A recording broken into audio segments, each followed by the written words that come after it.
สนุนโดยแอปวันดีคอนเทนต์จริตไทยเพื่อคนไทยดาวน์โหลดได้แล้ววันนี้ยาแคปซูลขมิ้นชันอุ้ยอันบรรเทาการท้องอืดท้องเฟ้อ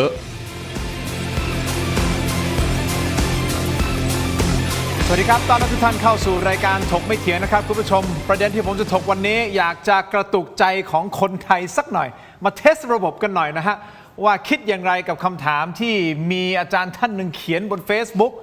แล้วกลายเป็นประเด็นขึ้นมานะครับเอาอย่างนี้คำถามผมถามแบบตรงไปตรงมาแบบง่ายๆนะครับคุณผู้ชมที่ชมรายการอยู่คนไทยทั้งประเทศเอาหรือไม่ปราสาทพระวิหารคืนมาเป็นของเราจากกัมพูชาแลกกับการเปิดด่านคอมเมนต์กันเข้ามาหน่อยครับใน YouTube ตอนนี้ Facebook อยากรู้เหลือเกินถ้าเป็นประเด็นนี้นะคุณผู้ชมเอาหรือไม่เอาทีมงานถ้าเป็นไปได้ขึ้นเป็นโหวตก็ได้นะอยากรู้เหมือนกันว่าคนไทยที่ดูรายการอยู่ณตอนนี้คิดเห็นอย่างไรกับประเด็นนี้แน่นอนวันนี้ผมจะถกประเด็นเรื่องของกัมพูชานะครับเพราะว่าวันพรุ่งนี้วันที่7พฤษภาคมท่านนายกรัฐมนตรีท่านอนุทินชาญวีรกูลนะครับท่านจะบินไปที่ฟิลิปปินส์ฮะเพื่อที่จะไปประชุมนะอาเซียนซัมมิตนะครับเนื่องจากว่าปีนี้แน่นอนฮะประธานอาเซียนก็คือประเทศฟิลิปปินส์นะครับก็มีการจับตากันดูนะครับว่าท่านนายกรัฐมนตรีของเรานะกับนายกรัฐมนตรีของกัมพูชาท่านฮุนมาเน็ตนะฮะจะมีการพบปะเจอกันและจะคุยกันหรือไม่จะแสดงท่าทีอย่างไรถ้าได้ติดตามก็รู้อยู่แล้วนะครับว่ามีมติคณะรัฐมนตรีที่ผ่านมานะครับว่าเราจะยกเลิก MOU 44 ครับยกเลิกไป25 ปีที่ผ่านมามันไม่เห็นช่วยอะไรเลยทางด้านของกัมพูชานะครับก็มาอีกมุกหนึ่งบอกโอ้โหรู้สึกผิดหวังเสียใจกับไทยเหลือเกินที่ยกเลิก MOU 44 มันเป็นสิ่งเดียวเท่านั้นแหละที่ทำให้2ประเทศของเราเนี่ยพูดคุยกันได้นะฮะที่เราสามารถที่จะใช้ตรงนี้ในการที่จะเจรจาไปข้างหน้าได้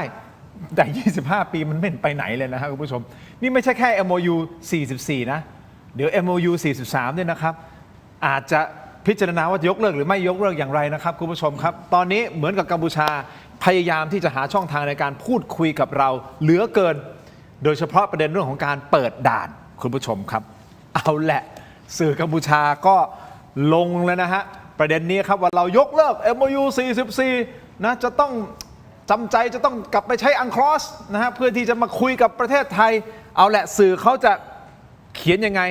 จะอะไรก็แล้วแต่นั่นคือเรื่องของเขาแต่สำคัญที่สุดฮะผลประโยชน์ของประเทศชาติของเราต้องมาเป็นอันดับหนึ่งและวันนี้2ท่านครับคุณผู้ชมจะมาวิเคราะห์ประเด็นนี้กันนะครับและมันยังมีคลิปนะมีคลิปด้วยนะแหมรู้สึกจะเนียนๆนะฮะสำหรับกัมพูชาเนี่ยฮะมีการแบบยกเขตของเรานะแล้วก็ย้ายเขตเนี่ยลึกเข้ามาในประเทศเราอ้าวเนียนกันขนาดนี้เลยนะครับ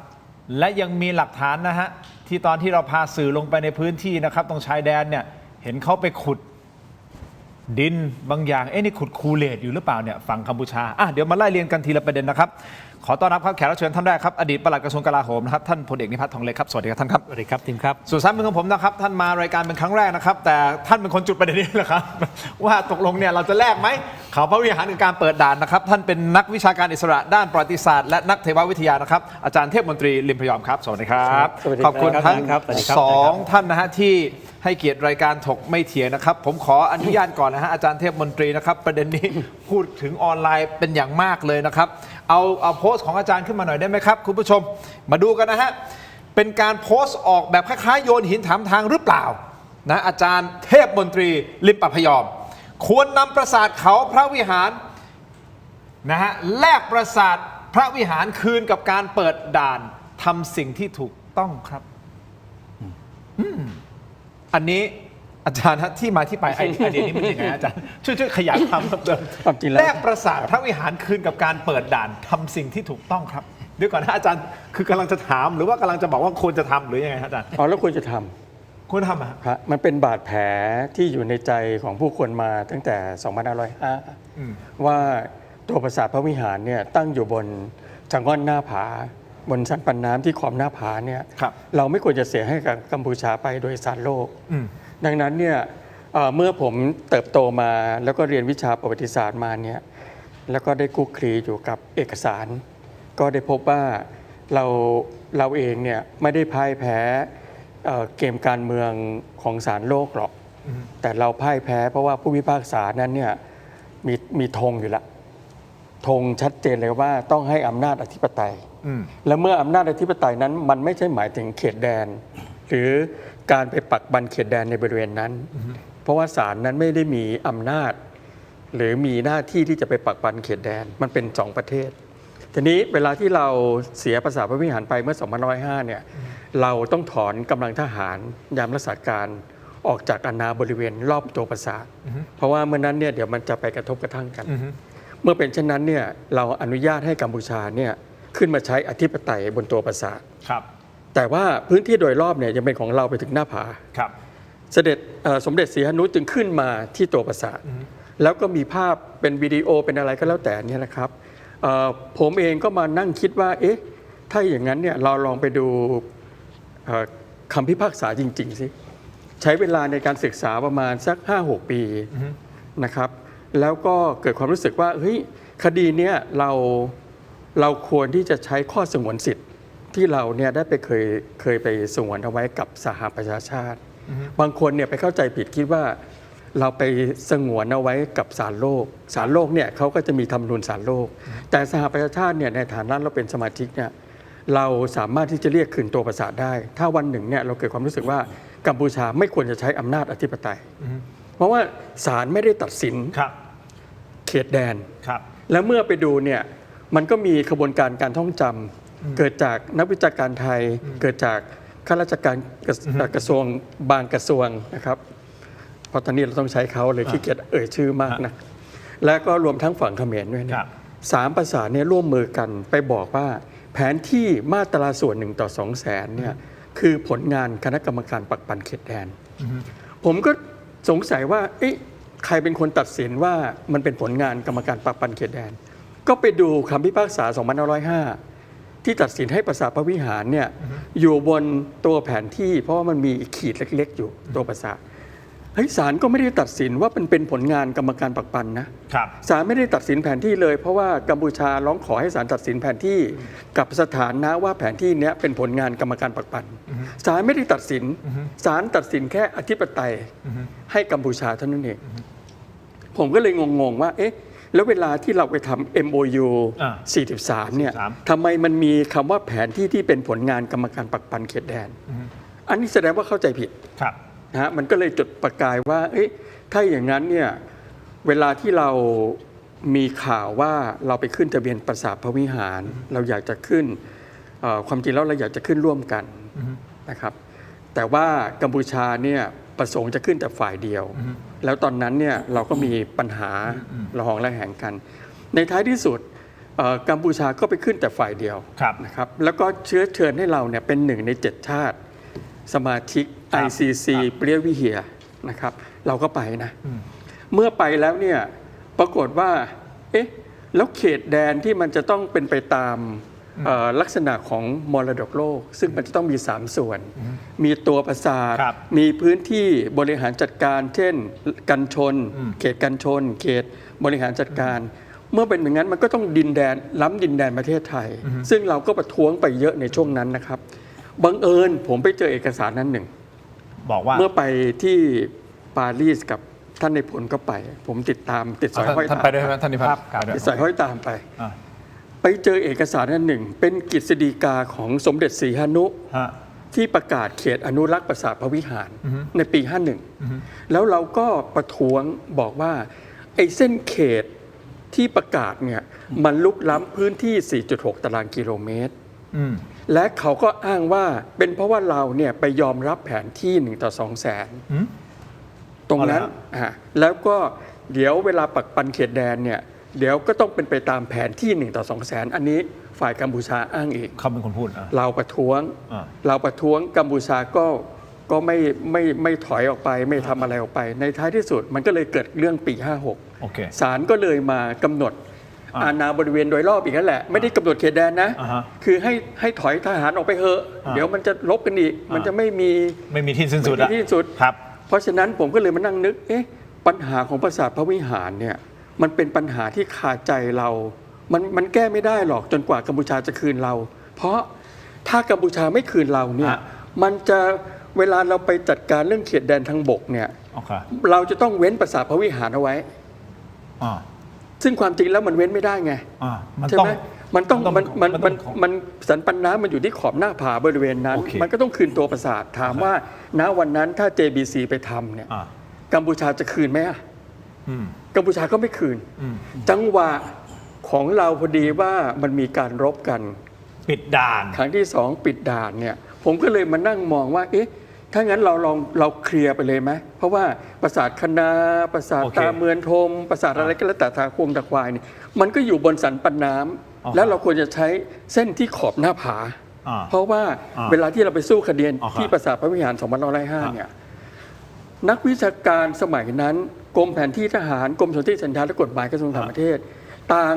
ทำเอกสารเพื่อไปสู้คดีบอกว่าสันปันน้ำบริเวณเทือกเขาพนมยงค์รักนั้น ให้ใช้ที่ขอบหน้าผา เพื่อเป็นการ โอเค หมดความกังวลเรื่องจะกระทบกระทั่งกัน อืม ยกตัวอย่างภูมะเขืออเขมรไม่อยู่ขอบเห็นไหม โอเค ซึ่งความจริงแล้วมันไม่ใช่ไง โอเค เพราะฉะนั้นอาจารย์กำลังจะบอกว่าโอเคเอางี้แหละก็แลกกัน แลกกัน เอาเล เพราะ ย ถ้าเกิด จบ แร เลย กเนี่ยตาควายเราก็ไม่ต้องคืน อ่า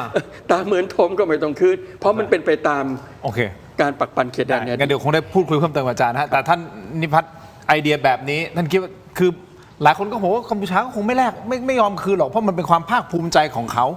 เขาสู้มาตลอดแล้วนี่คือความภูมิใจของเขาก็มีโอกาสเหรือที่จะคืนแลกกับการเปิดด่านท่านนิพัฒน์มองเห็นประเด็นนี้ยังไงครับ ก่อนอื่นต้องขอบคุณคุณทิมนะครับ ฮะ ที่เชิญผมมาในรายการนี้ ยินดี และได้ มาก เจ ครั อบ กับอาจารย์เทพมนตรี ครับ เราไม่ได้เจอกันมา 10 กว่าปีแล้ว อ๋อ10กว่าปีเลยเหรอฮะ 10 กว่าปีแล้ว ผมขอยืนยันนะครับว่าในประเทศเนี้ย ครับ ในประเทศไทยเนี่ยคนเนี้ยคือคนที่จำก้อนหินทุกก้อนได้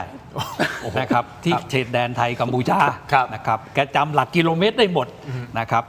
สิ่งที่ท่านพูดมาในตอนแรกเนี่ยเกี่ยวกับคำตัดสินศาลโลกเนี่ย อืม ผมก็เป็นคนหนึ่งนะครับที่ยังคาใจอยู่ศาลโลกตัดสินเมื่อปี 2505 ครับ แม่ผมเนี่ยเล่าให้ฟัง ฮะ ว่าวันนั้นน่ะมีการระดมทุนกันนะครับคนไทยเนี่ยคนละบาท อ่า 2505 นะ ฮะ แล้วแม่ผมเนี่ยให้ไปบาทหนึ่ง ฮะ วันนั้นผมไม่ได้กินขนมนะแล้วก็ในที่สุดศาลโลกตัดสินปราสาทพระวิหารเป็นของเขมรอันนี้นะครับอันนี้จำไม่ลืมคำว่าคาใจคือคีย์เวิร์ดนะครับที่คาใจมานานแล้วก็ปฏิกิริยาของจอมพลสฤษดิ์ในเวลานั้นคำพิพากษา ICJ วันนั้น 9-3 ครับ ได้ไหมครับ วันนี้เนี่ยสิ่งที่คุณทิมได้เชิญมาออกรายการในวันนี้เนี่ยผมถือว่าอาจารย์เทพมนตรีเป็นคนกระตุกกระตุ้น แล้วก็ปลุกทำให้เราคิดถึงเรื่องที่ผ่านมา อืม เวลาเนี่ยมันผ่านมานาน จนกระทั่งมันลืมเลือนกันไปหมดแล้ว ครับ นะครับ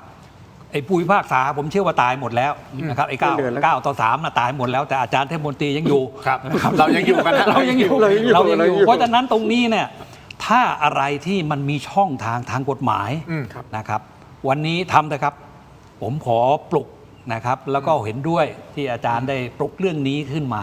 ฮะ เหตุผลนะครับเหตุผล ครับ เหตุผลที่ผ่านมาเนี่ยประมาณ 7-8 เดือนที่ผ่านมาเนี่ยเรามีเรื่อง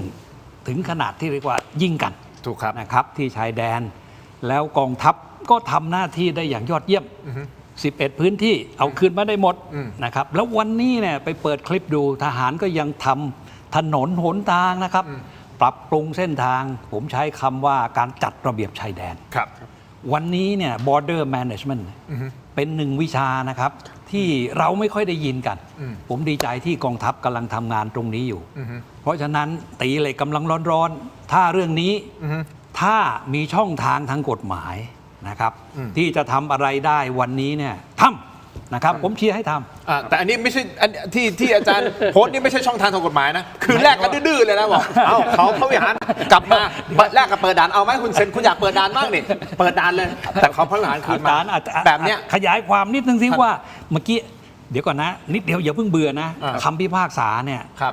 ของศาลตัดสิน 9-3 วันนั้นน่ะเขาไม่ได้ตัดสินเรื่องเขตแดนเป็นความจริง ครับ คำเนี่ยเป็นคีย์เวิร์ดนะครับเขาไม่ได้ตัดสินเรื่องแผนที่ ครับ แต่เขาบอกว่าตัวปราสาทเนี่ย situated ตั้งอยู่บนใช่ไหมครับ situated ตั้งอยู่บน situated ตั้งอยู่บน ตรงนี้แหละครับ เพราะฉะนั้นอาจารย์เทพมนตรีซึ่งจำทุกอย่างได้หมดเนี่ยถ้าท่านจะมีช่องทางอะไรยังไง ฮะ นะครับที่จะทำให้มีการทบทวนนะครับคำพิพากษาไอ้คำว่าสงวนสิทธิ์เนี่ยใช่ไหมครับภาษากฎหมายผมก็ไม่เคยรู้นะ แต่อาจารย์เอ่ยขึ้นมาคำเนี้ยคำว่าสงวนสิทธิ์เนี่ยมีจริง ใช่ไหมครับ เราเป็นคนบอกเองรัฐบาลไทยในเวลานั้น เพราะฉะนั้นถ้าคำนี้เนี่ยมันยังขลังมันยังทำงานอยู่เนี่ยแล้วเป็นไปตามกฎหมายนะครับ วันนี้การเมืองระหว่างประเทศเราก็ไม่ธรรมดาใช่ไหมครับ วันนี้เราก็ผงาดขึ้นมาบนจอเรดาร์แล้วอะไรได้ อะไรทำได้ทำครับ รวมทั้งตลอดแนวด้วย ผมกำลังใช้คำว่า border management นะครับจัดการชายแดนตลอดแนวชายแดน 798 กิโลเมตร แต่การแรกนี่ไม่น่าจะเป็นไปได้ เอาละอาจารย์เทพมนตรีจะไปเจรจาเขายังไงเนี่ย จะแลกกับการเปิดด่านทำไมอาจารย์ถึงมีความคิดนี้คือความหมายคือกำลังจะบอกว่าการเปิดด่านมันมีความสัมพันธ์กับ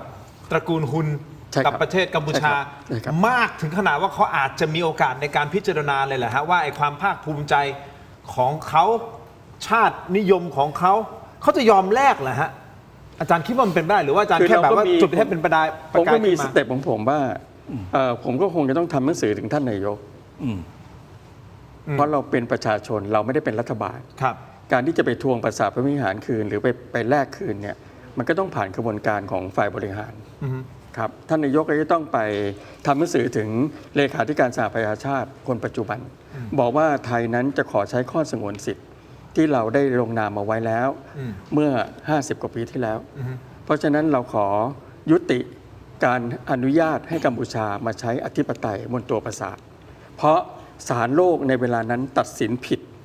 อนุสัญญาตามข้อบทโดยตรงของ 1904 ที่สันปันน้ำนั้นจะต้องเป็นเส้นกำหนดเขตแดน ระหว่างสยามอินโดจีนฝรั่งเศส ซึ่งกัมพูชาเป็นผู้สืบสิทธิ์ โอเค ดังนั้นเนี่ยเราลองทำตรงนี้ดูทำไปถึงอูทันเนี่ยไม่ใช่อูทันอดีตตายไปแล้ว หมายถึงว่าทำไปถึงเลขาธิการสหประชาชาติ เราก็จะได้หนังสือตอบกลับมาว่ามันยังใช้ได้หรือไม่ถ้ามันใช้ได้ขบวนการต่อไปมันก็จะไป ก็ค่อยเป็นทีละสเต็ปต่อไป อีกสเต็ปหนึ่งก็คือ สมมุติว่าณวันนี้ท่านนายกจะไม่ยกเลิก MOU 43 เราเลื่อนการเจรจาเขตแดนไปที่พื้นที่ตอนที่ 6 พื้นที่ตอนที่ 6 ก็คือปราสาทพระวิหารสัตตาโสมเคลียร์ตรงนี้ก่อนเลย แล้วเราจะเห็นขบวนการเลยว่ากัมพูชาจะไม่ยอมปราสาทพระวิหาร แม้ใช้ไรด้าแล้วเนี่ยเขตแดนมันอยู่ที่ขอบหน้าผาเนี่ยปราสาทต้องกลับมาหาเรา เราใช้แบบนี้ก็ได้เพื่อเป็นการบีบวุ้นเส้น หรือไม่กระทั่งบีบนายกอนุทินเอง เพราะว่าถ้า JBC ไปทำตรงนั้นเสร็จคำถามจะย้อนกลับมาหารัฐบาลไทยเลยว่า ไปยอมเสียปราสาทพระวิหารได้อย่างไร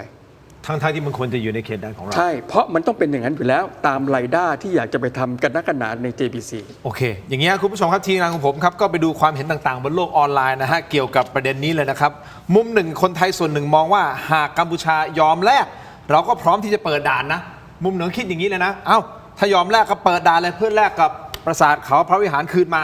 แต่อีกมุมหนึ่งครับจำนวนไม่น้อยก็บอกว่าไม่เอาแล้ว เอาไปทำไมแล้วบอกว่าปราสาทพระวิหารเนี่ยไม่มีค่ามากพอที่จะต้องมาแลกกับการเปิดด่าน เพราะเขารู้สึกชินชากับการที่ปิดด่านแล้วไม่อยากได้ของใครอันนี้คือต่างมุมมองของสังคมนะฮะนี่คือไม่ได้โทษว่าใครถูกใครผิดนะฮะแต่กำลังจะบอกว่าประเด็นเนี้ยมันกลายเป็นประเด็นนี้ขึ้นมา เพราะฉะนั้นอาจารย์เทพมนตรีจะพูดกับคนที่บอกว่าไม่เอาแล้วพระวิหารชินกับการปิดด่านไปแล้ว ไม่อยากจะได้ของใคร อาจารย์อยากจะสื่อสารกับคนเหล่านี้ว่าอย่างไรนั่นคือประเด็นที่หนึ่งครับประเด็นที่สองคุณผู้ชมตอนนี้สื่อและรัฐบาลกัมพูชา พยายามที่จะโหมกระแสว่ากัมพูชาเนี่ยผิดหวังว่าไทยยกเลิก MOU 44 ฝ่ายเดียว ท่านฮุนมาเน็ตก็โพสต์นะฮะออกแสดงความเสียใจที่ไทยตัดสินใจถอนตัวจาก MOU 44 เพียงฝ่ายเดียว การกระทำของไทยถือว่าเป็นการปฏิเสธข้อตกลงทวิภาคีเพียงฉบับเดียวที่มีอยู่กัมพูชาสุดท้ายก็เลยตัดสินใจจะต้องใช้UNCLOS เพื่อที่จะหาทางออกแทนโอ้โหเดี๋ยวดูพระเอกมากเลยนะ การเป็นเขาดูพระเอกมากเลยนะแต่กลายเป็นไทยเป็นอย่างนี้นะครับ ส่วนไทยพรุ่งนี้ท่านนายกอนุทินจะไปฟิลิปปินส์และมีโอกาสจะได้เจอกับท่านฮุนมาเน็ตทั้งสองท่านคิดว่าจะเกิดอะไรขึ้นที่เวทีอาเซียนซัมมิตที่จะเกิดขึ้นที่ฟิลิปปินส์พักสักครู่ครับช่วงหน้ากลับมาติดตามครับ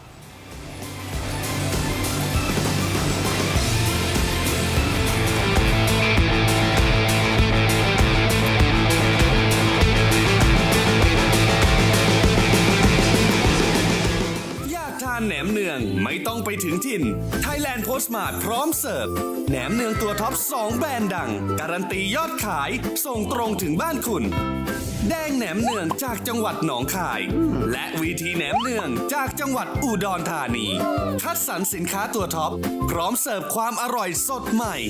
สนใจสินค้าสั่งซื้อได้ที่เว็บไซต์และแอปพลิเคชัน Thailand Postmart ตัวท็อปใกล้ๆส่งให้ถึงมือ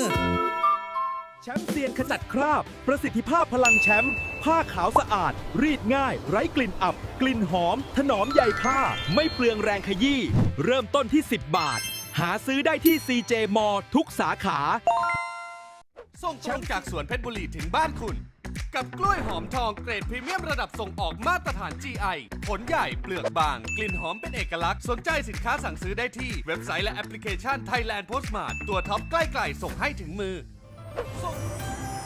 ใครว่าไก่ต้มน้ำปลาหาทานยากเพียงแค่นำเข้าไมโครเวฟรอไม่นานก็อร่อยพร้อมทานทันที กับไก่ต้มน้ำปลาตราซุปเปอร์เอกผ่านกระบวนการต้มด้วยน้ำปลาเกรดคุณภาพ อร่อย นุ่ม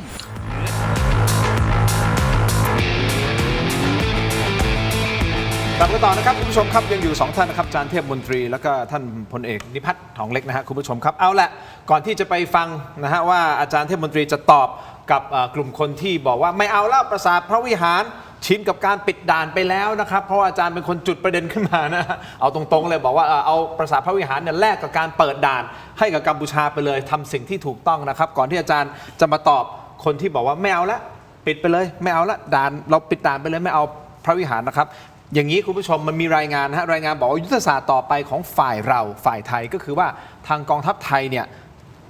ไม่เคยต้องการที่จะบุกยึดปราสาทพระวิหารเลยแต่ต้องการเพียงทวงคืนแผ่นดินโดยรอบที่ศาลโลกไม่ได้อนุญาตไม่ได้ระบุอาณาเขตไว้ชัดเจนนะครับหากเกิดความขัดแย้งรอบใหม่กองทัพไทยวางแผนที่จะปิดล้อมปราสาทพระวิหารโดยยึดพื้นที่โดยรอบนะฮะไม่ใช่ตัวพระวิหารนะแต่พื้นที่โดยรอบซึ่งจะทำให้ฝ่ายกัมพูชาขึ้นปราสาทไม่ได้หลังจากนั้นไทยก็จะเสนอให้องค์กรระหว่างประเทศอย่างยูเนสโกเนี่ยเข้ามาดูแลพื้นที่โดยตรงเลยแทนกัมพูชาครับผมไปที่ท่านนิพัฒน์ก่อนนะฮะ คิดว่ามันเป็นไปได้มากน้อยแค่ไหนแล้วนี่มันคือยุทธศาสตร์ของไทยจริงหรือเปล่าที่จริงๆเราไม่ได้อยากได้หรอกไอ้ตัวปราสาทเนี่ยแต่ใช้การปิดล้อมเพื่อบีบให้ยูเนสโกเข้ามาดูแลแทนเขมรผมได้ยินสิ่งที่คุณทิมได้อ่านมาเนี่ยนะครับเป็นท่าทีของกองทัพมาแล้วรู้สึกดีใจนะครับที่กองทัพลึกซึ้งกับเรื่องต่างๆเหล่านี้ขออนุญาตกลับไปอีกนิดเดียวประเด็นที่คุณเทพมนตรีได้พูดมาเนี่ยเรื่องคำว่าสีหนุปีนหน้าผาขึ้นเนี่ยเรื่องจริงนะครับตรงเนี้ยเผอิญมันเป็นเรื่องที่คล้ายๆเล่าต่อกันมาภาพก็มีมันแปลว่าอะไรมันแปลว่าหลังจากวันที่15 มิถุนายน 2505 ศาลโลกตัดสินแล้วเนี่ยด้านนี้ที่เป็นหน้าผาเนี่ยนะครับอันนี้ทางขึ้นฝั่งไทยนะครับฝั่งไทยที่แบบสวยงามพันธุ์ขึ้นแบบนี้กัมพูชาเนี่ยด้วยชัยชนะที่ตัวเองได้ยินมาจากศาลโลกเนี่ยเจาะหน้าผานะครับแล้วทำบันไดลิงให้สีหนุปีนขึ้นมา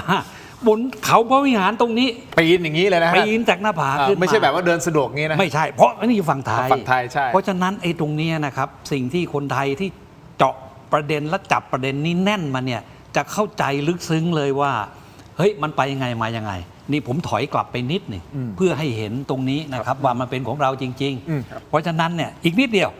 คำพิพากษานะครับเลยเปิดอ่านกันตรงนี้เลยจะได้เข้าใจกันว่า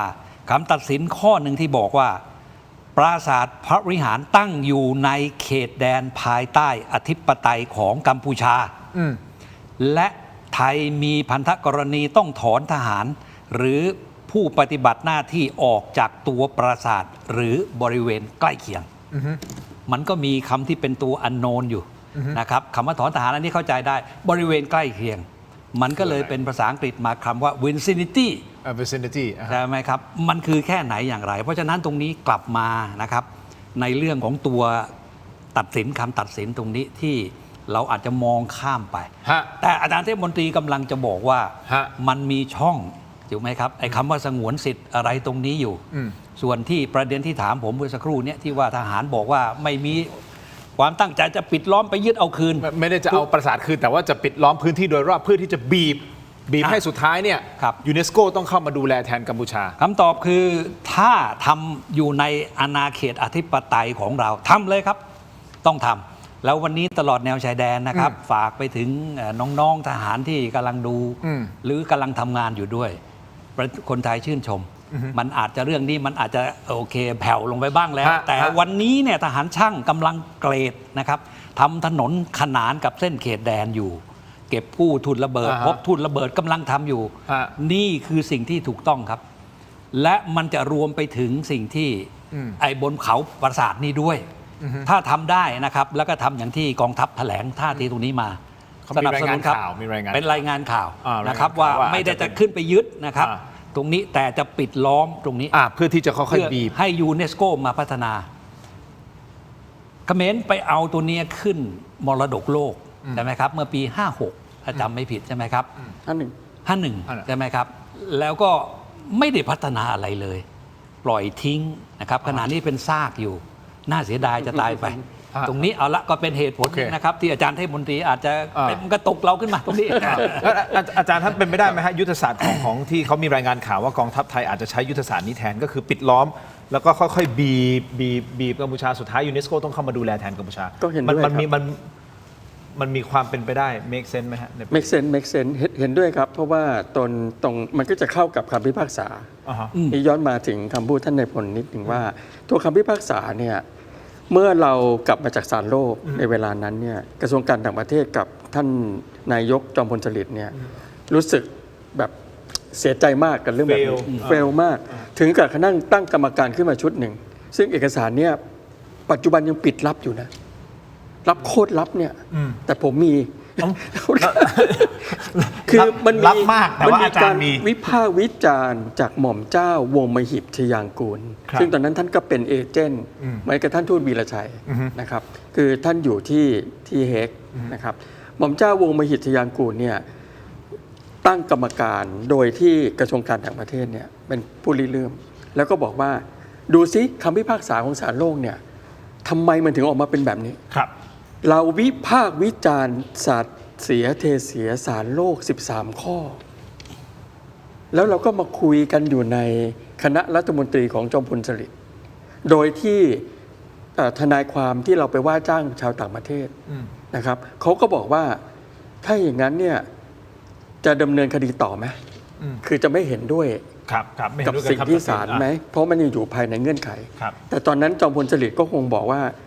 เราก็คงยุติไปก่อนอะไรประมาณเนี้ย ครับ คิดถึงอนาคต ครับ ไอ้13 ข้อเนี่ยมันจะตอบคำถามได้อย่างแม่นยำเลยครับว่าหนึ่งขอบเขตที่ศาลตัดสินเนี่ยที่บอกว่าปราสาทเนี่ยอยู่ภายใต้อำนาจอธิปไตยของกัมพูชาเนี่ยมันแค่ไหน ครับ นะครับ ผมก็จะยกตัวอย่างว่ามันก็คือตัวซากปรักหักพัง ฮะ กับพื้นที่ที่มันรองรับนั่นแหละ ครับ ซึ่งพอเราพูดแบบเนี้ย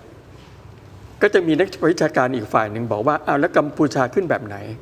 ในเวลานั้นเนี่ยจอมพลถนอมบอกว่าก็แล้วแต่กัมพูชาหาทางขึ้นเอาเอง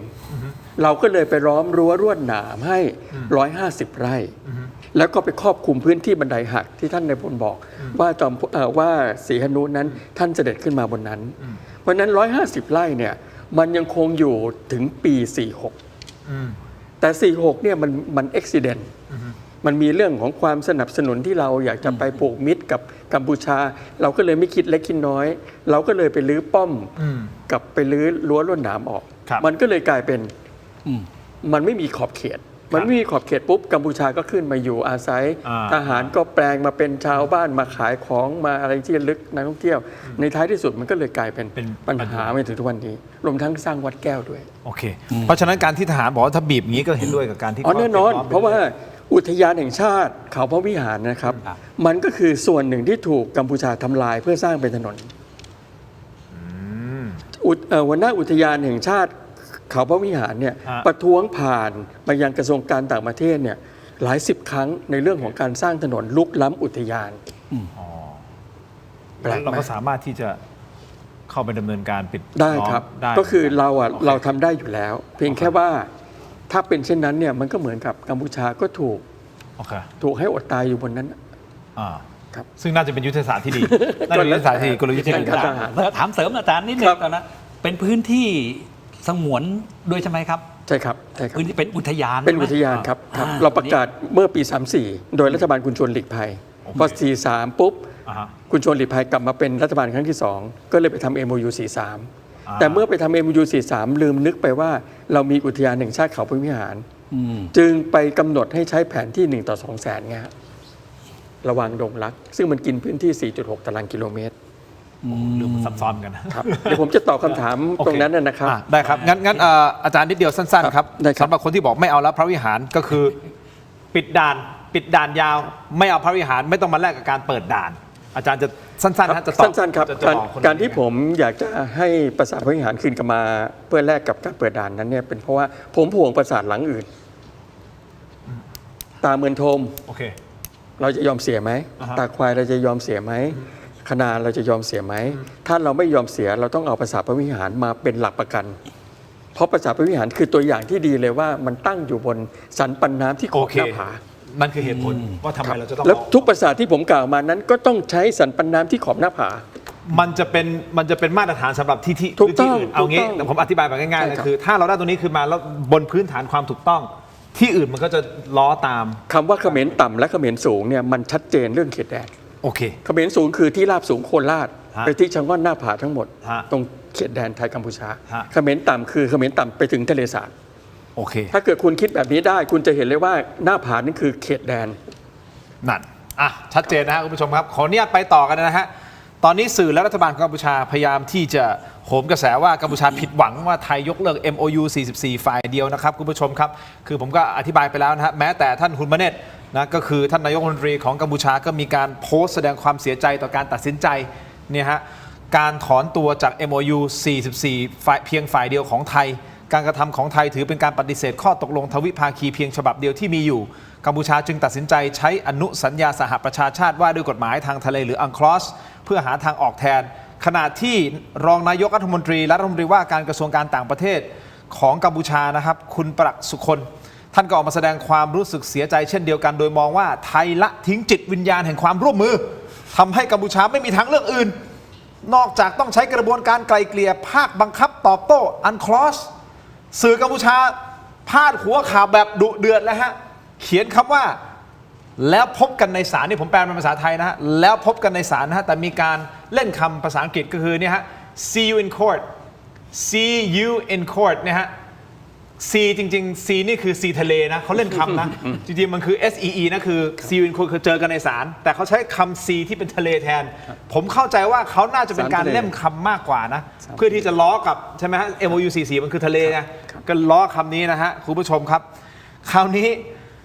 สื่อกัมพูชาพนมเปญตรงนี้ก็บอกนะฮะว่ารัฐบาลกัมพูชาย้ำชัดเจนว่าการยกเลิก MOU 44 ของไทยจะไม่ส่งผลกระทบใดๆต่อสิทธิอันชอบธรรมทางทะเลที่กัมพูชามีอยู่ภายใต้กฎหมายระหว่างประเทศ เท่ากับว่าเขากำลังบอกว่านะฮะไทยละทิ้งจิตวิญญาณความร่วมมือนี่กำลังจะปั่นให้เราเป็นผู้ร้ายของโลกอีกแล้ว หรือนี่คือวิธีการของเขาใช่หรือไม่อาจารย์เทพมนตรี เขาเป็น วิเคราะห์หน่อย ง ฮะแล้วผมจะได้ที่ ครับ ท่าน ครับ นิพัฒน์ คือ see you in court เนี่ยหมายถึงว่า see you in court เนี่ยหมายถึงว่าเขาน่าจะหมายถึง is lost หมายถึงว่าศาล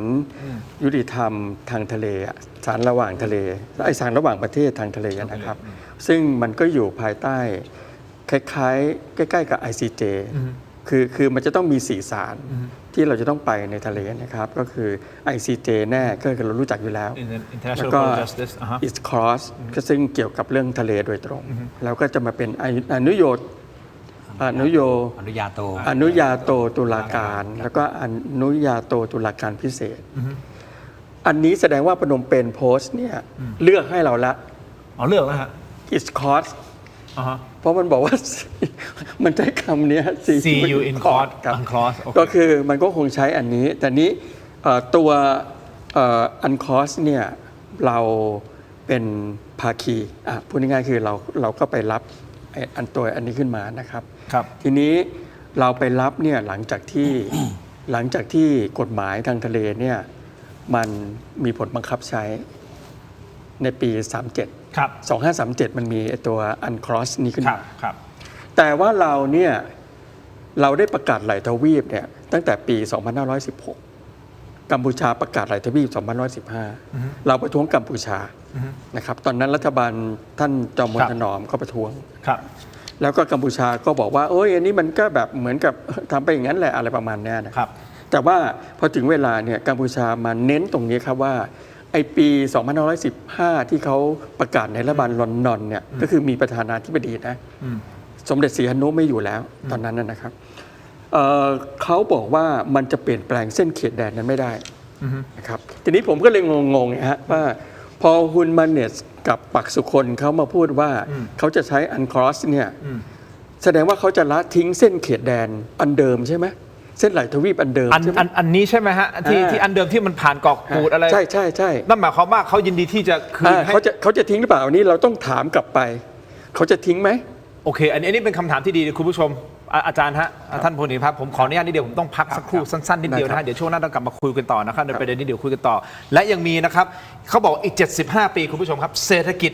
ประชากรกัมพูชามีโอกาสแซงหน้าไทยฮะในระยะเวลา 75 ปี อันนี้ท่านได้พูด ท่านพลเอกภาพคิดเห็นอย่างไรคุณผู้ชมคิดเห็นอย่างไร เดี๋ยวเราพักกันสักครู่และยังมีภาพของนะ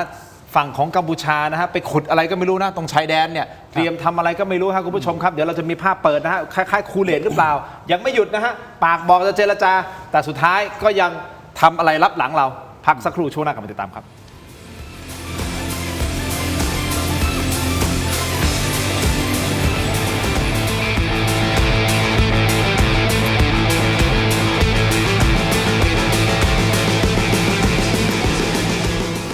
ดีขนาดนี้อย่ารอช้า สายเกม สายลงทุน สาย AI สายเทคต้องไม่พลาด ลดราคาพิเศษ ครบรอบ 5 ปี ถกไม่เถียงแฟนรายการตัวจริง ห้ามพลาดกับบ็อกเซตสุดพรีเมียม คุ้มสุดๆ เพียง 799 บาท คุณจะได้รับไอเทม 4 รายการ 1. เสื้อรุ่นประวัติศาสตร์ 2. ลายเซ็นจากผม ถิ่นโชคกมลกิจ 3. ยาดมสมุนไพรอุ้ยอันโอสถรุ่น Limited Edition และ 4. สติกเกอร์เซ็ตสุดกวน เอาไปแปะให้สะใจ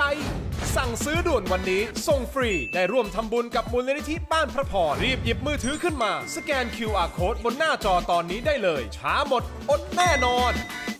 น้องฝันดีเป็นกระต่ายน้อยที่รักการร้องเพลงเป็นชีวิตจิตใจ น้องฝันดีซ้อมร้องซ้อมเต้นทุกวันอย่างไม่เคยเหน็ดเหนื่อย แต่แล้วเรื่องไม่คาดฝันก็เกิดขึ้นก่อนวันแข่งเพียงวันเดียว ยามี ในขณะที่ความหวังกำลังจะหมดไป น้องฝันดีก็มองเห็นบางสิ่ง พี่คิดดี เราร้องเพลงไม่ได้ แต่เรายังเต้นได้นี่นา และลำดับต่อไป ขอเชิญพบกับน้องฝันดีครับ น้องฝันดีจะทำอะไรน่ะ เธอไม่ได้มาร้องเพลงหรอกหรอ ว้าว ถึงจะร้องเพลงไม่ได้ แต่น้องฝันดีก็เปลี่ยนวิกฤตให้เป็นการแสดงที่ยอดเยี่ยม พร้อมกับเพื่อนๆของเธอ ด้วยความคิดสร้างสรรค์อันน่าทึ่งทำให้น้องฝันดีได้รับรางวัลไปครอง และที่สำคัญที่สุด เธอยังได้เรียนรู้บทเรียนอันมีค่าอีกด้วย เมื่อแผนหนึ่งไม่สำเร็จ เราก็สร้างแผนใหม่ได้เสมอค่ะ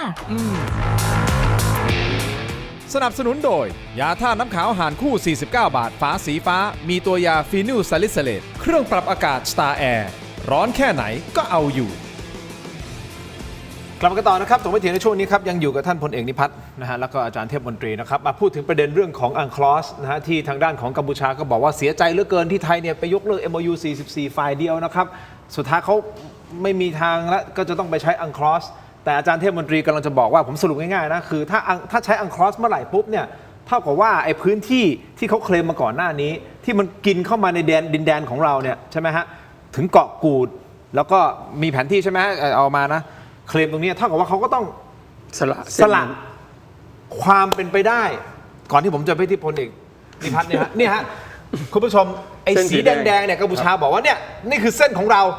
ฟื้นยาวลงมาแต่ไทยบอกไอ้เส้นขาวๆนี่คือไทยนะครับนี่คือตามของเรามันต้องเป็นอย่างนี้นะครับ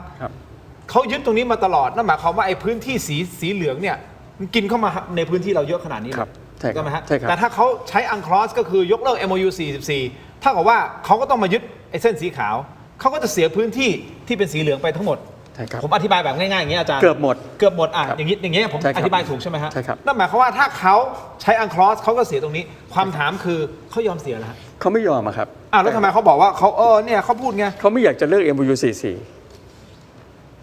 แต่เขาก็บอกเขาจำใจ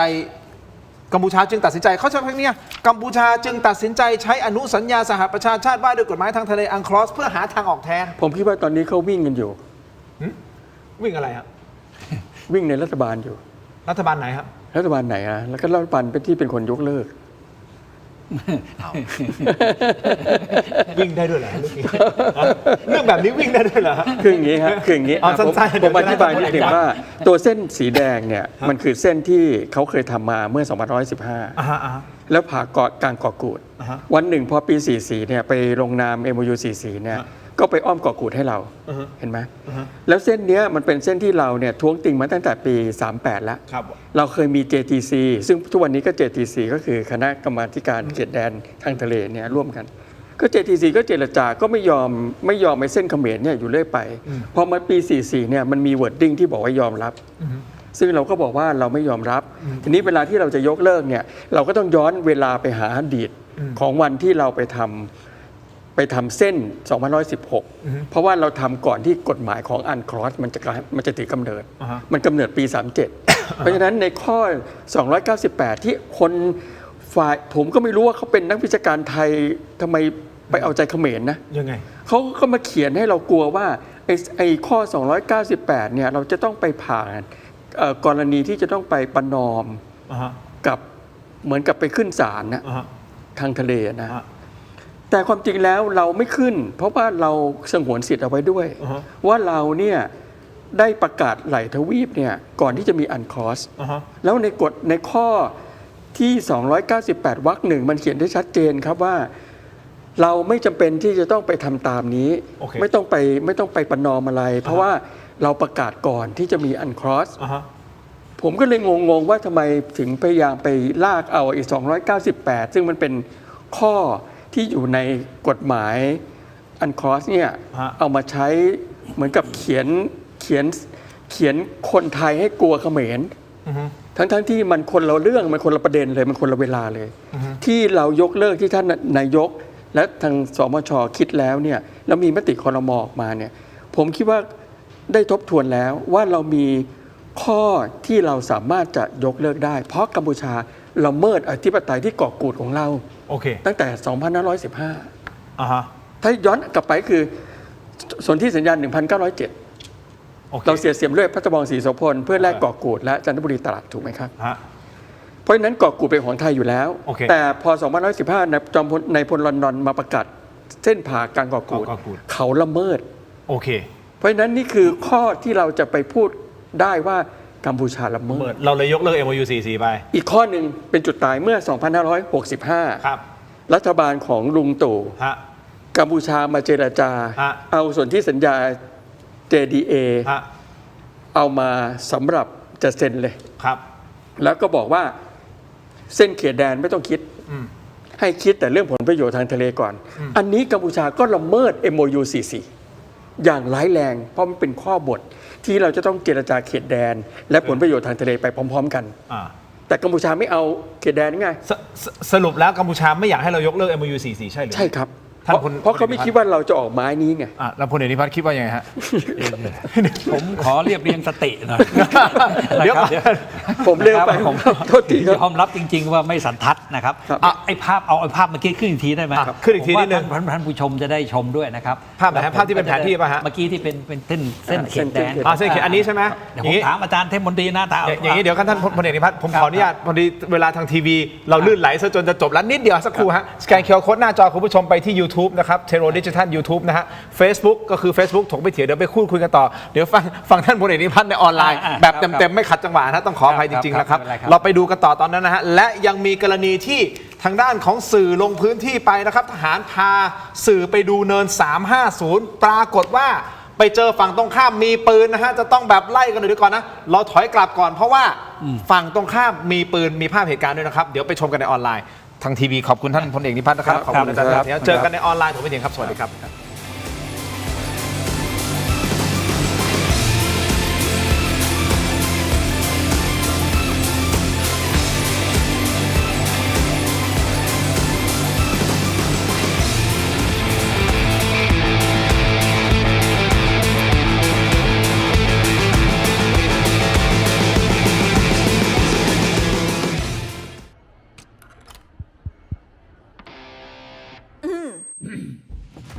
ไมบาซิน OTC รสส้มและรสมะนาว ยาอมบรรเทาอาการเจ็บคอ ช่วยระงับเชื้อในปากและลำคอ จากเกรเตอร์ฟาร์มาโปรดอ่านคำเตือนในฉลากก่อนใช้ยา เลือกสิ่งที่ใช่ ตอบโจทย์ชีวิตที่ชอบ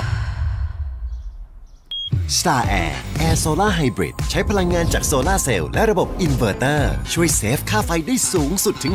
60% ให้ชีวิตง่ายและประหยัดมากยิ่งขึ้น เลือกสิ่งที่ เดี๋ยวในช่วงนี้ให้น้องๆทีมงานถกไม่เถียงนะครับ จัดร้านก่อนนะฮะ จัดร้านขายของชำของผมก่อนนะครับเอาเป็นว่าคือเรื่องมันซับซ้อนมากผมเข้าใจนะคุณผู้ชมแต่เอาแบบเข้าใจแบบง่ายๆแหละความหมายคือว่าเรายกเลิก MOU 44 เพราะมันจะต้องเป็นผลประโยชน์ของประเทศชาติเราถึงยกเลิกถูกต้องไหมครับ ครับ ทางกัมพูชาแน่นอนอะไรที่มันเสียเปรียบมันก็ไม่ยอมหรอกแต่ถ้ายกเลิก MOU 44 ไปใช้อังคอรัสเท่าที่ผมเข้าใจนั่นหมายความว่าที่อาจารย์เทพมนตรีบอกว่าไอ้พื้นที่ที่เขายึดถือมาตลอดไอ้เส้นสีแดงอ่ะที่มันเป็นของที่เขาอ้างว่าเป็นของคันอ่ะเป็นของเขาอ่ะแล้วมันก็เลยกินพื้นที่เราไอ้ตรงที่เป็นสีเหลืองๆทั้งหมดเนี่ยเท่ากับว่ามันต้องคืน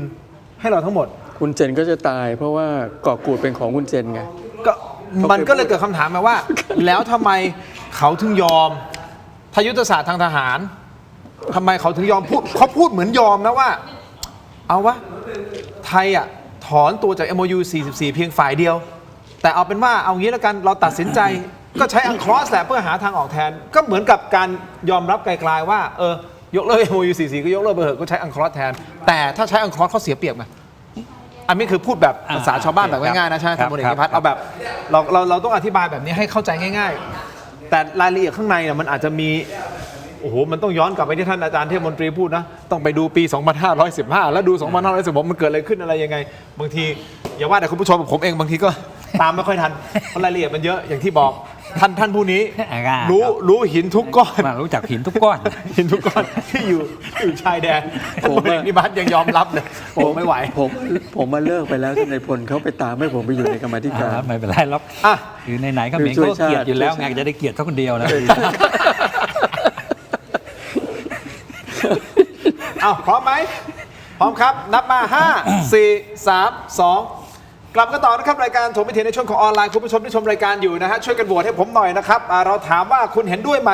คืนเขาพระวิหารแลกเปิดด่านนะฮะอยากทราบว่าคุณผู้ชมคิดเห็นอย่างไรเห็นด้วยก็กดเข้ามากอไก่ไม่เห็นด้วยขอไข่นะครับคุณผู้ชมอยู่กับ2ท่านเหมือนเดิมครับแขกรับเชิญของเรานะครับซึ่งให้เกียรติกับรายการนะฮะท่านอดีตปลัดกระทรวงกลาโหมนะครับท่านพลเอกนิพัฒน์ทองเล็กนะครับรวมถึงนักวิชาการอิสระด้านประวัติศาสตร์และนักเทววิทยานะครับอาจารย์เทพมนตรีลิมปพยอมอยู่ในรายการกับเราเอาอย่างนี้พูดแบบง่ายๆประเด็นเนี้ยประเด็นเขาพระวิหารเราอธิบายในช่วงของทีวีไปเรียบร้อยแล้วว่าทำไมอาจารย์ถึงมองว่าเฮ้ยเราควรจะได้เขาพระวิหารคืนเพราะว่ามันจะเป็นต้นแบบของพระวิหารอื่นๆเขาปราสาทหลังอื่นจากนี้เป็นต้นไปเพราะจริงๆเขาพระวิหารมันคือของเราอยู่แล้วนะครับส่วนเทคนิคในการต่อสู้ชั้นศาลในอดีตการเนี่ยมันหลายสิบปีแล้วอันนั้นถ้าจะมาไล่เรียงประวัติศาสตร์คงต้องเปิดอีกคอร์สหนึ่งแล้วคงต้องนั่งไล่เรียงแต่ละทีละคอร์สแต่ผมรับฟังคำพูดของอาจารย์เทพมนตรีเป็นหลักเพราะอาจารย์ถ้าพูดออกมาแล้วท่านก็รับผิดชอบในคำพูดของท่านนะฮะว่าท่านไปศึกษาอะไรมาอย่างเรียบร้อยแล้วนะครับเอาเป็นว่าอาจารย์มองว่าทำไมเราต้องเอาคืนมาอาจารย์ก็เลยคิดว่าเฮ้ยถ้าอย่างเงี้ยเอาเปิดด่านสิเพราะกัมพูชาอยากเปิดด่านมากนี่งั้นก็แลกกันเลยเด็อ้วเปิดด่านให้เอาเขาพระวิหารคืนมาซึ่งหลายคนก็มองว่าคุณเซ็นยังไงก็ไม่ยอมครับท่านเอาอันนี้ส่วนตัวนะท่านพลเอกนิพัฒน์เห็นว่าเขาจะยอมไหมส่วนตัวไม่ยอมนะครับคุณเซ็นไม่ยอมอะไรเขาถือเรื่องนี้มานานแล้วนะครับตั้งแต่คำตัดสินของศาลโลกเมื่อปี 2505 แล้วแต่อาจารย์เทพมนตรีวันนี้อย่างที่ผมบอกว่าคือมาปลุกนะครับลองมากระตุ้นลองมาให้ทบทวนดูสินะครับว่าไอ้คำตัดสิน 2505 นั้นน่ะมันมีช่องอะไรที่เราจะต่อสู้นะครับเพราะว่าถ้าเราต่อสู้กลับมาได้เนี่ยนะครับมันหมายถึงต้นแบบโปรโตไทป์สำหรับเส้นเขตแดนอื่นๆที่เหลือโอเคอันนี้คือความตั้งใจดีนะครับความตั้งใจดีผมยืนยันว่าปฏิบัติตามกฎหมายนะครับตามช่องทางที่มันเปิดโอกาสให้เพราะว่าวันนี้ผมเชื่อว่าเมื่อ 2505 ที่ผ่านมาเนี่ยนักกฎหมายของเราเนี่ยมันอาจจะมีอยู่ในวงจำกัดวันนี้มันผ่านมา50 ปีแล้วเนี่ยมันอาจจะมีคนที่ไปเรียนกฎหมายมาอะไรมาบริบทมันเปลี่ยน ครับ 60 กว่าปีนะ 60 กว่าปีแล้ว ครับ เรามีโอกาสไหมนะครับที่จะทำ ก็ไปดูช่องทางที่ ก็ไป มีโอกาส ดูช่องทาง อันนี้เป็นเรื่องที่เราที่จะต้องใส่ใจนะครับ ผมใช้คำว่าใส่ใจ ดูแลบ้านเมืองของเรา แต่คุณเซนส่วนตัวท่านคิดว่าไม่ยอม ไม่มีทางครับตรงนี้สิ่งที่เคยที่ผมทำงานมาในการต่อสู้คดีมาตลอดเนี่ยนะครับแล้วก็เจ็บเนื้อเจ็บตัวมา โดนฟ้องร้องกับเขาด้วยเนี่ย ฮะ ทั้งหมดเนี่ยมีคนเอาเป็นว่าคนเคยบอกกันแล้วกันว่า คุณดูในธนบัตรของกัมพูชา อืม สัญลักษณ์ของเขาเนี่ยคือปราสาทพระวิหารนะ อ่า มันคือกล่องดวงใจนะครับ ที่ชนะมานะครับ หลังจากได้เอกราชมาอะไรมา เราก็ต้องรู้ว่าคุณค่านะครับทางจิตใจของปราสาทพระวิหารเนี่ยมันคืออะไรยังไง แต่ในสถานการณ์วันนี้ เพราะเราวิเคราะห์กันแล้วนะฮะตั้งแต่เราปิดด่านมาสถานการณ์วันนี้การเมืองภายในประเทศเศรษฐกิจภายในประเทศกัมพูชาเนี่ยเท่าที่เราติดตามข่าวสารนะคุณผู้ชมครับหนักมาก ทั้งหนี้สาธารณะอะไรต่างๆโอ้โหทั้งการเป็นอยู่โอ้โหโรงงานก็ปิดกันแบบหนักจริง ๆ ปากท้องบางทีมันมาอยู่เหนือกว่าความภาคภูมิใจกับภาพที่อยู่ในบนธนบัตรหรือเปล่าท่านครับไม่คิดมุมนี้เป็นไปได้ไหมอันนี้ผมถามเพื่อถกกันนะไม่ได้กวนท่านนะแต่ว่า ถูกต้องครับ คือยังไงไอสถานการณ์ใน 60 ปีที่แล้วกับวันนี้มันก็แตกต่างกัน เราเองเนี่ยหลังจากที่สูญเสียนะครับ หรือว่าเราศาลตัดสินออกมาแล้ววันนั้นเนี่ยมันเกิดอะไรขึ้นในบ้านในเมืองเรา บ้านเมืองเราก็ระสำระสายแต่ไหมครับ การเมืองอะไรต่างๆ การยึดอำนาจอะไรต่างๆ การช่วงชิงทางการเมืองในสภา เราเลยไม่ได้ใส่ใจกับเรื่องนี้ ทั้งที่วันนั้นน่ะถ้ามีทีมทำต่อนะครับ บรรยากาศทางการเมืองมันเข้มแข็ง รัฐบาลมันแข็งแรง แล้วใส่ใจกันเนี่ยเราก็อาจจะทำอะไรต่อได้ อาจจะแตกต่างจากวันนี้ อาจจะแตกต่าง ผล ไป อาจจะวัน เพียงแต่อาจารย์เทพมนตรีเนี่ยแก เกิด เพิ่ง ไม่ มา ทัน คิดได้หลังจาก 60 ปีมานี่นะครับ เกิดไม่ทันไง เกิดไม่ทัน วันนี้เกิดไม่ทัน แกเพิ่งมาคิดได้ แกก็มาปลุกเรา โอเค ถูกไหมครับเอาละเรามาคุยกัน อ่า ทั้งหมดเนี่ยไม่ได้คิดว่าจะต้องไปแสวงหา อ่า ไประรานใครนะครับ อันนี้ผมเชื่อว่าอาจารย์มนตรีคิดแบบนั้น ฮะ ผมมี 2 ประเด็นนะครับ ครับ ที่เมื่อกี้คุณกันทิมได้พูดนำมาแล้วตรงนี้ ครับ เอาเป็นว่าเราย้ายจากทางบกลงมาทางในทะเลแล้ว โอเค นะ เอางี้ผมจะได้จบประเด็นนี้คือท่าน ผมเวียนหัวไงขอดมยา ดมได้ท่านนิพัฒน์แล้วผมขอสรุปงี้ท่านนิพัฒน์ โอเค บอกว่าส่วนตัวแล้ว โอเค คุณเซนไม่มีทางยอมแลกความภาคภูมิใจของเขาเพื่อที่จะมาแลกกับการเปิดด่าน อันนี้คือมุมมองของท่านนิพัฒน์นะครับคุณผู้ชม ครับ อันนี้คือนี่เหตุแล้วแต่มุมมองนะครับ แล้วที่เป็นบอกว่าธนบัตรของกัมพูชา อันนี้ใช่อันนี้ไหมฮะ ครับ อันนี้ใช่ไหมอา ค จา รั ร บ ย์ ส่วน ใช่ เห็นไหมครับ เนี่ยฮะนี่ทีมงานของผมเลยเสิร์ชมาแล้วก็ให้เห็นเลย นี่คือธนบัตรด้านหลังธนบัตร ครับ จะเป็นปราสาท พระวิหาร พระวิหารที่ท่านพลเอกนิพัฒน์กำลังจะบอกนี่ไง ครับ คือความภาคภูมิใจ ครับ ของเขา ครับแต่ละ อันนี้ไม่ใช่พระวิหาร ใช่พระวิหาร อันนี้นค พระวิหาร อันนี้พระวิหาร ครับ เหอ พระวิหาร อ๋อนี่ก็พระวิหารเหรอฮะ ท่าน ด้าน จำได้หม ด้า ด นหลั อะ ง ทุกประตูนะ ด้านหน้า ท่จำได้หม อ๋อ ด ด้านหลังอะฮะ ใช่ครับ อ๋อ ครับ โอเค ร้อยเดียวด้วยนะ ร้อยเดียว ครับ ผมไม่รู้เท่าไหร่นะร้อยเดียว ขอบคุณคุณทิมนะที่เอาขึ้นมาโชว์ให้เห็นเลย ใช่ นะครับ ไม่ก็จะเสริมที่ท่านพูดไงเพราะฉะนั้นเนี่ยก่อนที่ท่านจะไปทางทะเลนะแป๊บเดียวนิดเดียวผมขอแวะกลับมาทางนี้ อ่ะ อาจารย์เทพมนตรีคิดว่าเป็นไปได้ไหมที่คุณเซนจะดูคือน่าจะดูรายการอยู่นะแล้วก็บอกเฮ้ยไอ้เทพมนตรีคนนี้มันเข้าท่าเว้ยหรือว่าเราแลกพระวิหารกับการเปิดด่านดีวะเป็นไปได้ไหม ไม่เป็นไปไม่ได้ ก็คิดว่าท่านก็ไม่ เป็นไป เอา ไม่ได้ ก็ไม่เอา เป็นไปไม่ได้ครับ อ๋อโอเคโอเคโอเค แต่ผมรีบชิงพูดแล้วกันเลยเดี๋ยวที่ตัวจะลงไอ้เรื่องเปิดด่านก็ไม่เปิดนะ แต่ วันนี้ เรา นะครับ แต่เราควรจะต้องลองทำดู โอเคอ่ะลองทำดูก็ไม่เสียหายถูกต้องไหมฮะ ใช่ครับ เต็มที่ก็คือไม่ได้ ครับ แต่มันก็ยังมีโอกาสอีก ใช่ไหมฮะโอเคเดี๋ยวก่อนที่จะกลับไปที่อาจารย์เทพมนตรีอ่ะเชิญท่านนิพัฒน์ลงทะเลเหมือนเดิม ลง เอา ทะเล ภาพ เอาภาพเส้น MOU 44 ที่เรากำลังพูดอยู่นะฮะ ดูเป็นความเข้าใจของตัวผมเองด้วยนะครับ ก็นั่งพยายามศึกษามานานละตั้งแต่รับราชการมาเป็นเจ้ากรมกิจการชายแดนนะครับ เรื่องนี้ก็เข้ามาอยู่ในประเด็นด้วย ถามนะครับทั้งคุณทิมด้วยนะเข้าใจตรงกันไหมกับ ครับ อาจารย์เทพมนตรีด้วย ครับ คำว่าเลิก MOU 44เนี่ย อืม หมายความว่าไอ้เส้นสีขาวสีแดงเนี่ยหายไปหมดเลยใช่ไหม หรือว่าคงอยู่แค่เส้นสีขาว เพราะเส้นสีขาวคือเส้นที่ไทยบอกว่าเฮ้ย อ่านี่ นี่มันเส้นกูนะ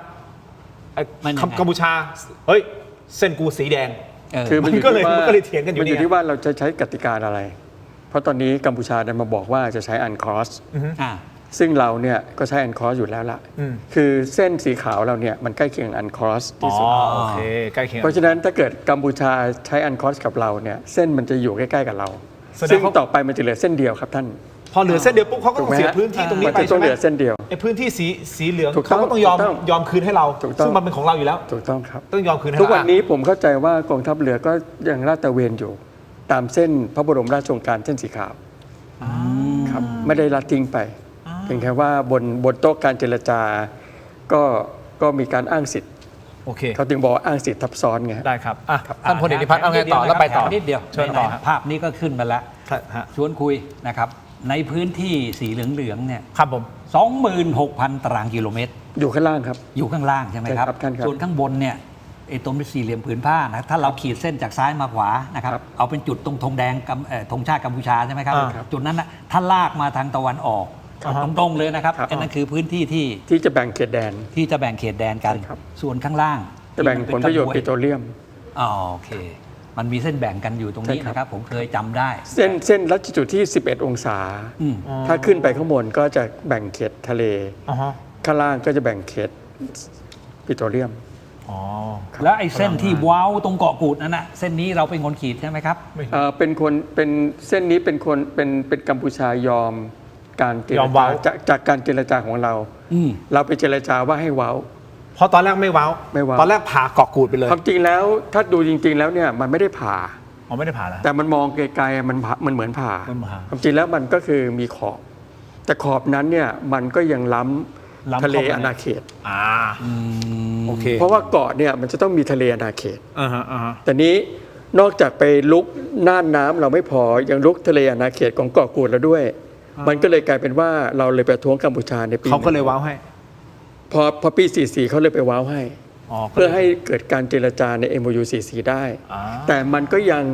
ลุกล้ำดินแดนเราอยู่ แต่เราเหมือนกับก็อยากจะเป็นมิตรไมตรีก็เลยเอามาเจรจากันมันก็เลยเกิดไ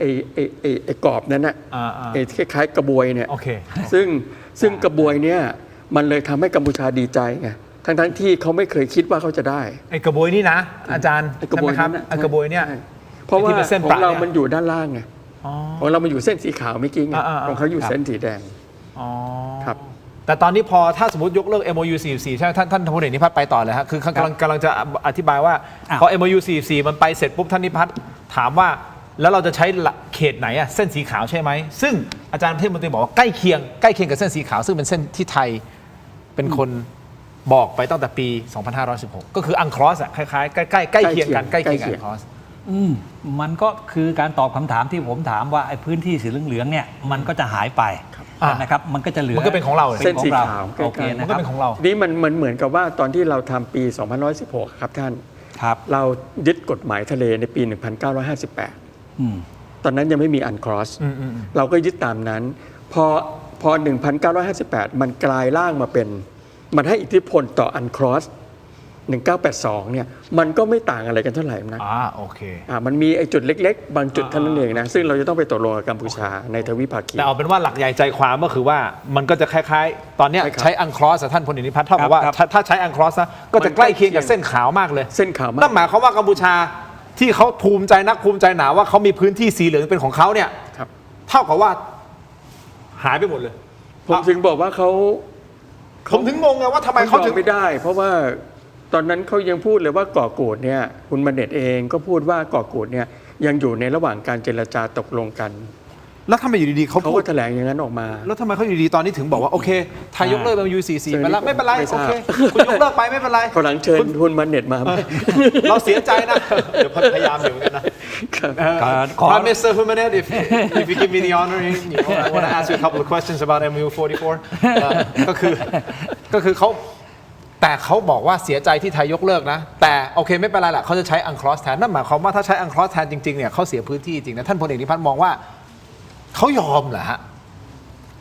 ถ้าปากก็พูดว่าโอเค จะใช้อังครอสแต่สุดท้าย อันนี้ยัง หรือเขาเป็นหลุมพรางอะไรสักอย่างป่ะฮะ ยังอาจจะเห็นแค่ผิวเผินก่อนนะครับท่าทีขั้นต้น ครับ เดี๋ยวนายก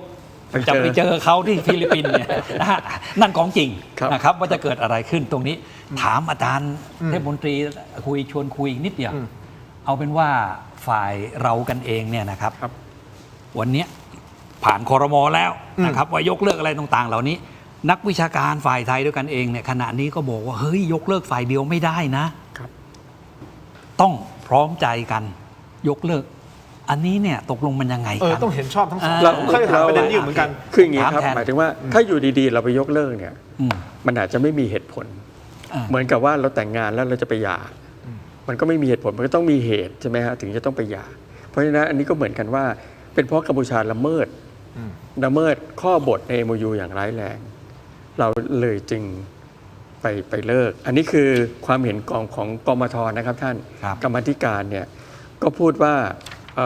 กัมพูชาละเมิดเรา เพราะว่ากัมพูชานั้นไม่ยอมเจรจาเขตแดนไปพร้อม ๆ กับการแบ่งประโยชน์จากปิโตรเลียม กัมพูชาจะเอาปิโตรเลียมอย่างเดียว แล้วก็ให้ลุงประวิตรเราเนี่ย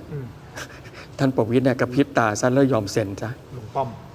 ซึ่งตอนนั้นกระทรวงการต่างประเทศเนี่ยก็ไม่ยอม แล้วก็เลยบอกคณะรัฐมนตรีของลุงตู่ว่าทำอย่างนี้ไม่ได้ เพราะมันผิด MOU 44 และอันนี้มันคือเอกสารลับ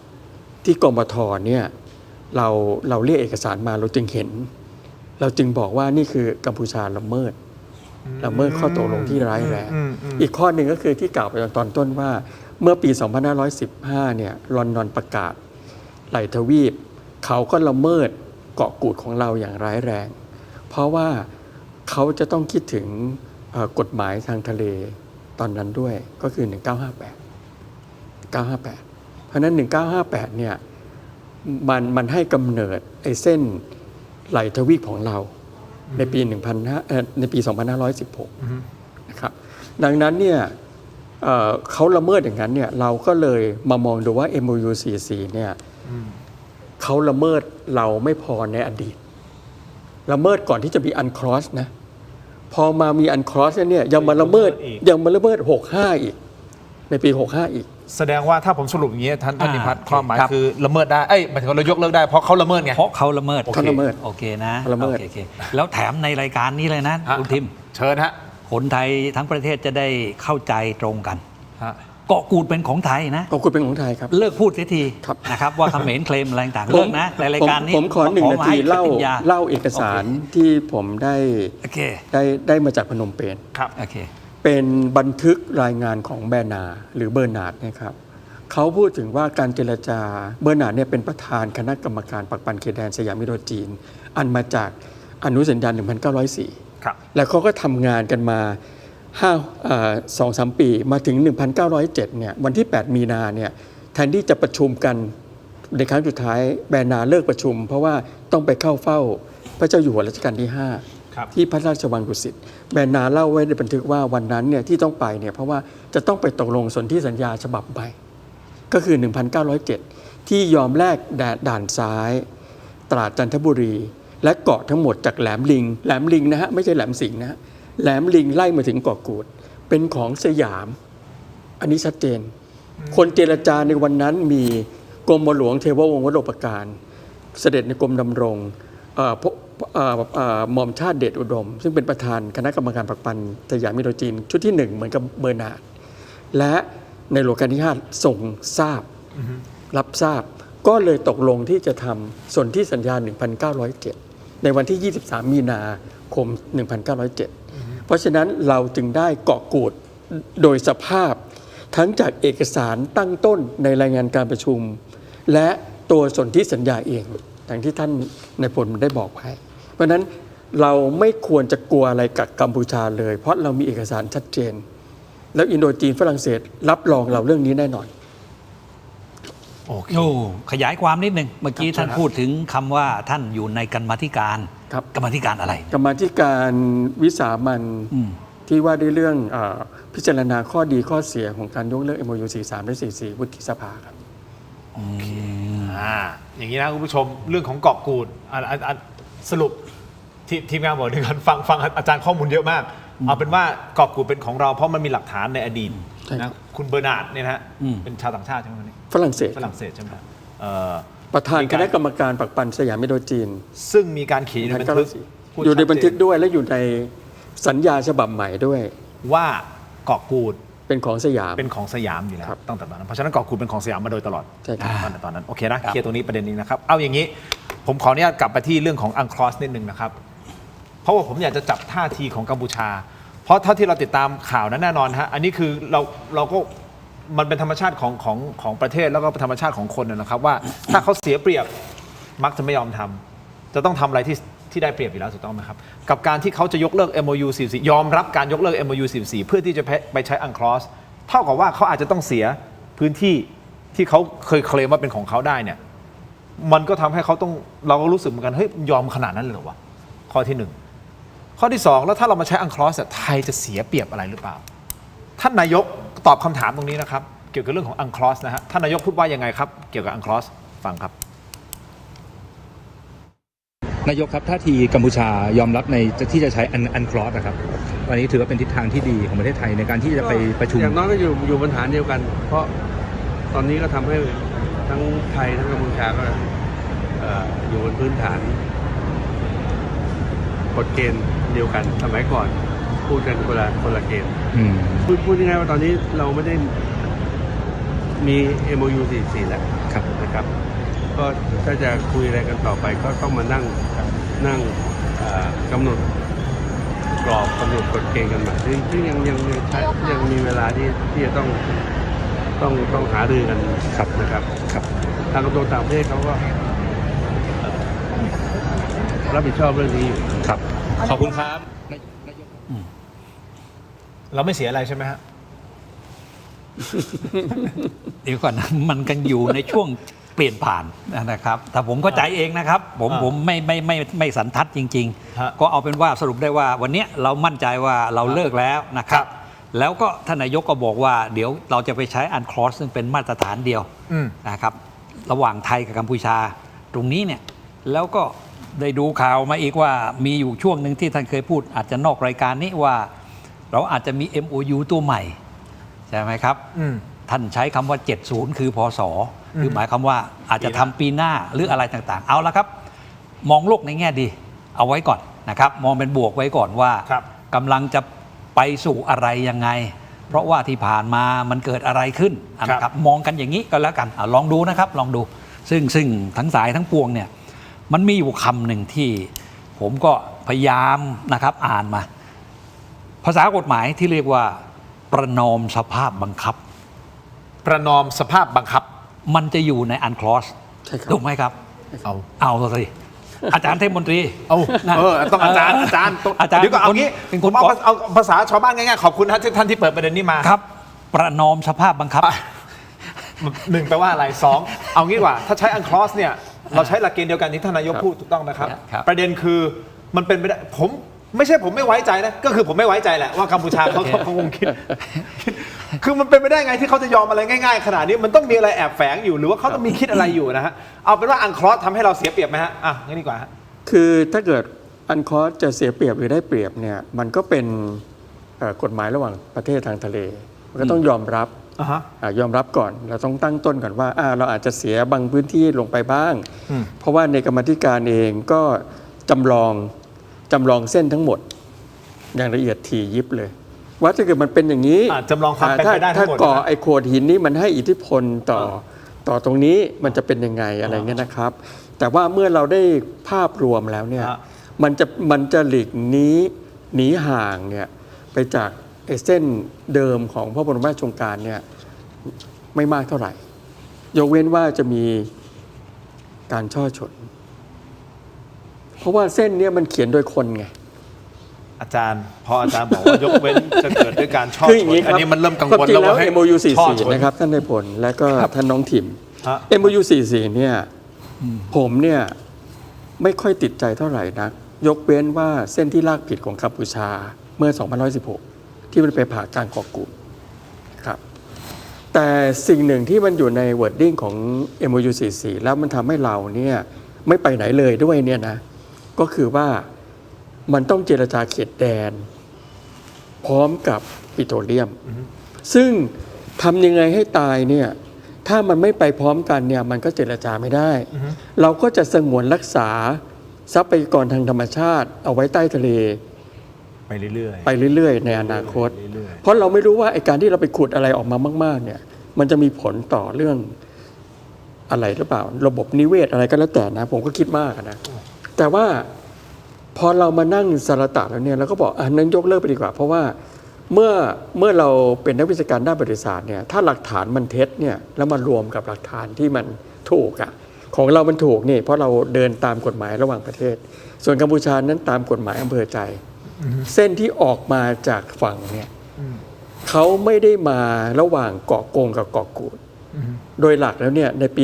1958 กฎหมายทะเลเนี่ยเราจะต้องลากเส้นมัธยะลงมาระหว่างเกาะกงกับเกาะกูด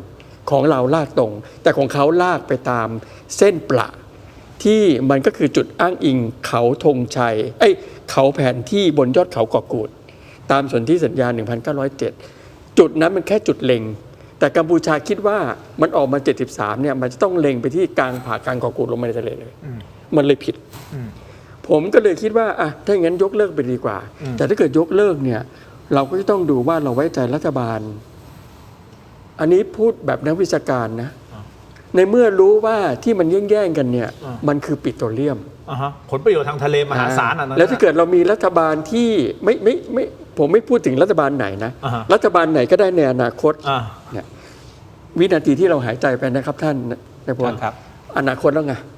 เพราะมันเป็นอดีตไปแล้วถ้ารัฐบาลไหนไปคบกับเขมรและช่อฉนเนี่ยมันจะกลายเป็นบ้าไปดึงปิโตรเลียมขึ้นมาใช้ก่อนเขตแดนณวันนี้เราจึงจะต้องเรียกร้องว่าให้แบ่งเขตแดนก่อนแล้วปิโตรเลียมเอาไว้ทีหลังเขตแดนระหว่างไทยกับกัมพูชาทางทะเลเนี่ยเอาให้เสร็จสิ้นซะก่อนแล้วค่อยไปหาต่างฝ่ายหาประโยชน์ของตัวเองหลังจากที่เขตแดนชัดแล้วใช่นี่คือสิ่งที่ถูกต้องฝั่งของอัวจัดการฝั่งของลื้อจัดการใช่ครับแต่ไอ้เขตนี้มันต้องมาก่อนท่านพลเอกนิพัฒน์แล้วมันกังวลตรงนี้ไงครับพออาจารย์บอกว่าถ้าจะดมได้ได้ฮะดมได้เลยครับเปิดนะถ้าไม่มีการช่อฉนไงมันจะโอเคไงแต่คราวนี้ถ้าช่อฉนขึ้นมาเนี่ยเกิดอะไรขึ้นนะแสดงว่ามันมีช่องให้ช่อฉนได้หรือเปล่าอาจารย์เอาพูดแบบตรงๆเดี๋ยวก่อนนี้นะฮะผมไปออกรายการโทรทัศน์มาเยอะนะมีครั้งเนี้ยที่ผมลำบากที่สุดนะความรู้สึกผมเวียนหัวกับอาจารย์จริงๆเลยไม่รู้อาจารย์พูดอะไรก็ไม่รู้เนี่ยอาจารย์พูดจากความรู้สึกจริงคือมันไม่ใช่ความรู้สึกมันเป็นสิ่งที่มันเป็นที่มันเกิด MOU 44 และ 43 ได้เนี่ยมันเกิดใครสักคนที่จะพลาดที่ทำพลาดมันเกิดใครสักคนที่ทำพลาดอาจจะปรารถนาดีแต่ไปพลาดมันนั้นมาณวันนี้ไม่ยกเลิกหรอก MOU 44เพราะมันพลาดไงมันเลยเห็นแล้วไงพอเวลามันผ่านไปมันเห็นว่าเจรจาไป25 ปีก็ไม่ได้เรื่องเลยลาวอะไรสักอย่างหนึ่งใช่ไหมฮะแถมยังมีเส้นอะไรที่ไม่รู้วันดีคืนดีเขมรมาทวงเกาะกูดอีกเดี๋ยวขออนุญาตย้ายมาประเด็นไปนี้เมื่อกี้เนี่ยสิ่งที่อาจารย์ได้เผยมานะครับในการพูดจากันทั้งหมดเนี่ยนะครับเวียนหัวมาตลอดเนี่ยนะครับมันคือการขุดปิโตรเลียมมันมีความหวังอะไรเหรอที่ในทะเลตรงนี้ที่เป็นปิโตรเลียมแก๊สมูลค่าไม่รู้ลองย้ายแกนการพูดคุยมาดูที่นะครับว่าอาจจะได้ไปต่อมันจะได้คุยกันต่อได้อาจารย์ได้ข่าวยังไงบ้างไหมเป็นเพราะว่ามันมีเอกสารที่ลงวันที่5 ตุลาผมไม่กำหนดวันดีค่ะผมไม่แน่ใจว่า6หรือตุลาก็แล้วกันตุลา2565ผมรอให้ MOU มันสิ้นสภาพจริงๆเมื่อ MOU สิ้นสภาพจริงๆเนี่ยผมจะให้ศาลเนี่ยสั่งเอากฎหมายข้อมูลข่าวสารมาว่าเมื่อ MOU มันสิ้นสภาพเนี่ยเราอยากจะรู้ว่าเอกสารลับที่มันปกปิดไว้เยอะมากมันมีใครไปเจรจาอะไรกันกับไหมเจรจาอะไรกันมั่งไหมทั้งไทยและกัมพูชาโดยเฉพาะวันที่5 ตุลานี่ผมจำแม่น5 ตุลา 2543ที่ชะอำมีการเรียกเอกสารในกมธ.ด้วยกระทรวงต่างประเทศโดยกรมสนธิสัญญากฎหมายเนี่ยออกมาพูดบอกว่าเอกสารเนี่ยให้ดูไม่ได้เพราะมันโคตรลับมันมีคนมีส่วนได้ส่วนเสียผมก็นึกถึงว่าโอเคก็โคตรลับไปแต่ว่าพอมาถึงณวันนี้ว่าท่านนายกประกาศยกเลิกใช่ไหม มีมติครม.ถ้าเกิดยกเลิกจริงๆเนี่ยเราเป็นนักประวัติศาสตร์เนี่ยท่านเราเป็นนักวิชาการเราอยากจะรู้ไอ้ที่ลับเนี่ยมันคือลับอะไรส่วนใหญ่แล้วลับเรื่องปิโตรเลียม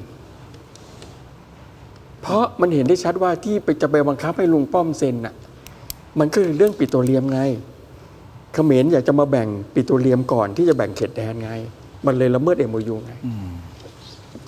อันนี้ผมถามท่านในพล นิพัฒน์ครับ งงไหมครับท่าน ท่านพลนิพัฒน์ครับสถานการณ์แบบนี้เราไม่ควรหารกับอาจารย์เทพมนตรีนะฮะเรา ครับ เกาะมือกันไว้2 คน ครับ เอางี้ อาจารย์เทพมนตรีมีอะไรจะคลายออกมาอีกไหมเนี่ย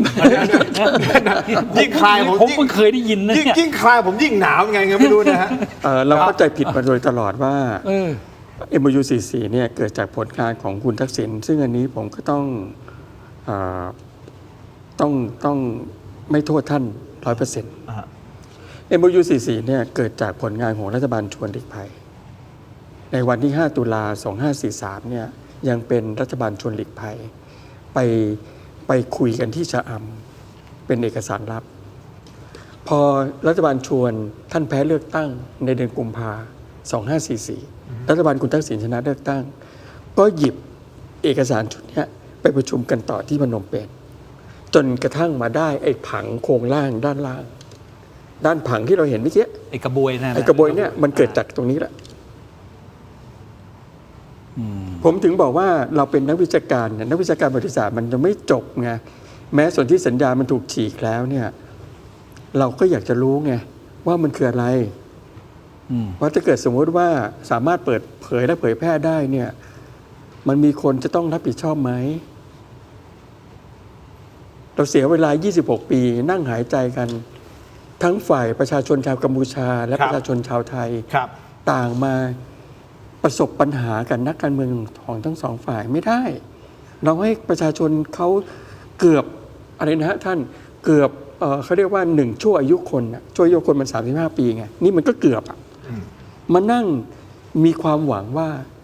จะได้พัฒนาประเทศไปพร้อมๆกันทั้ง2ประเทศจะได้ทรัพยากรธรรมชาติแล้วก็ได้เส้นเขตแดนที่ชัดเจนมันจะได้ไม่ต้องมาหลอกอะไรกัน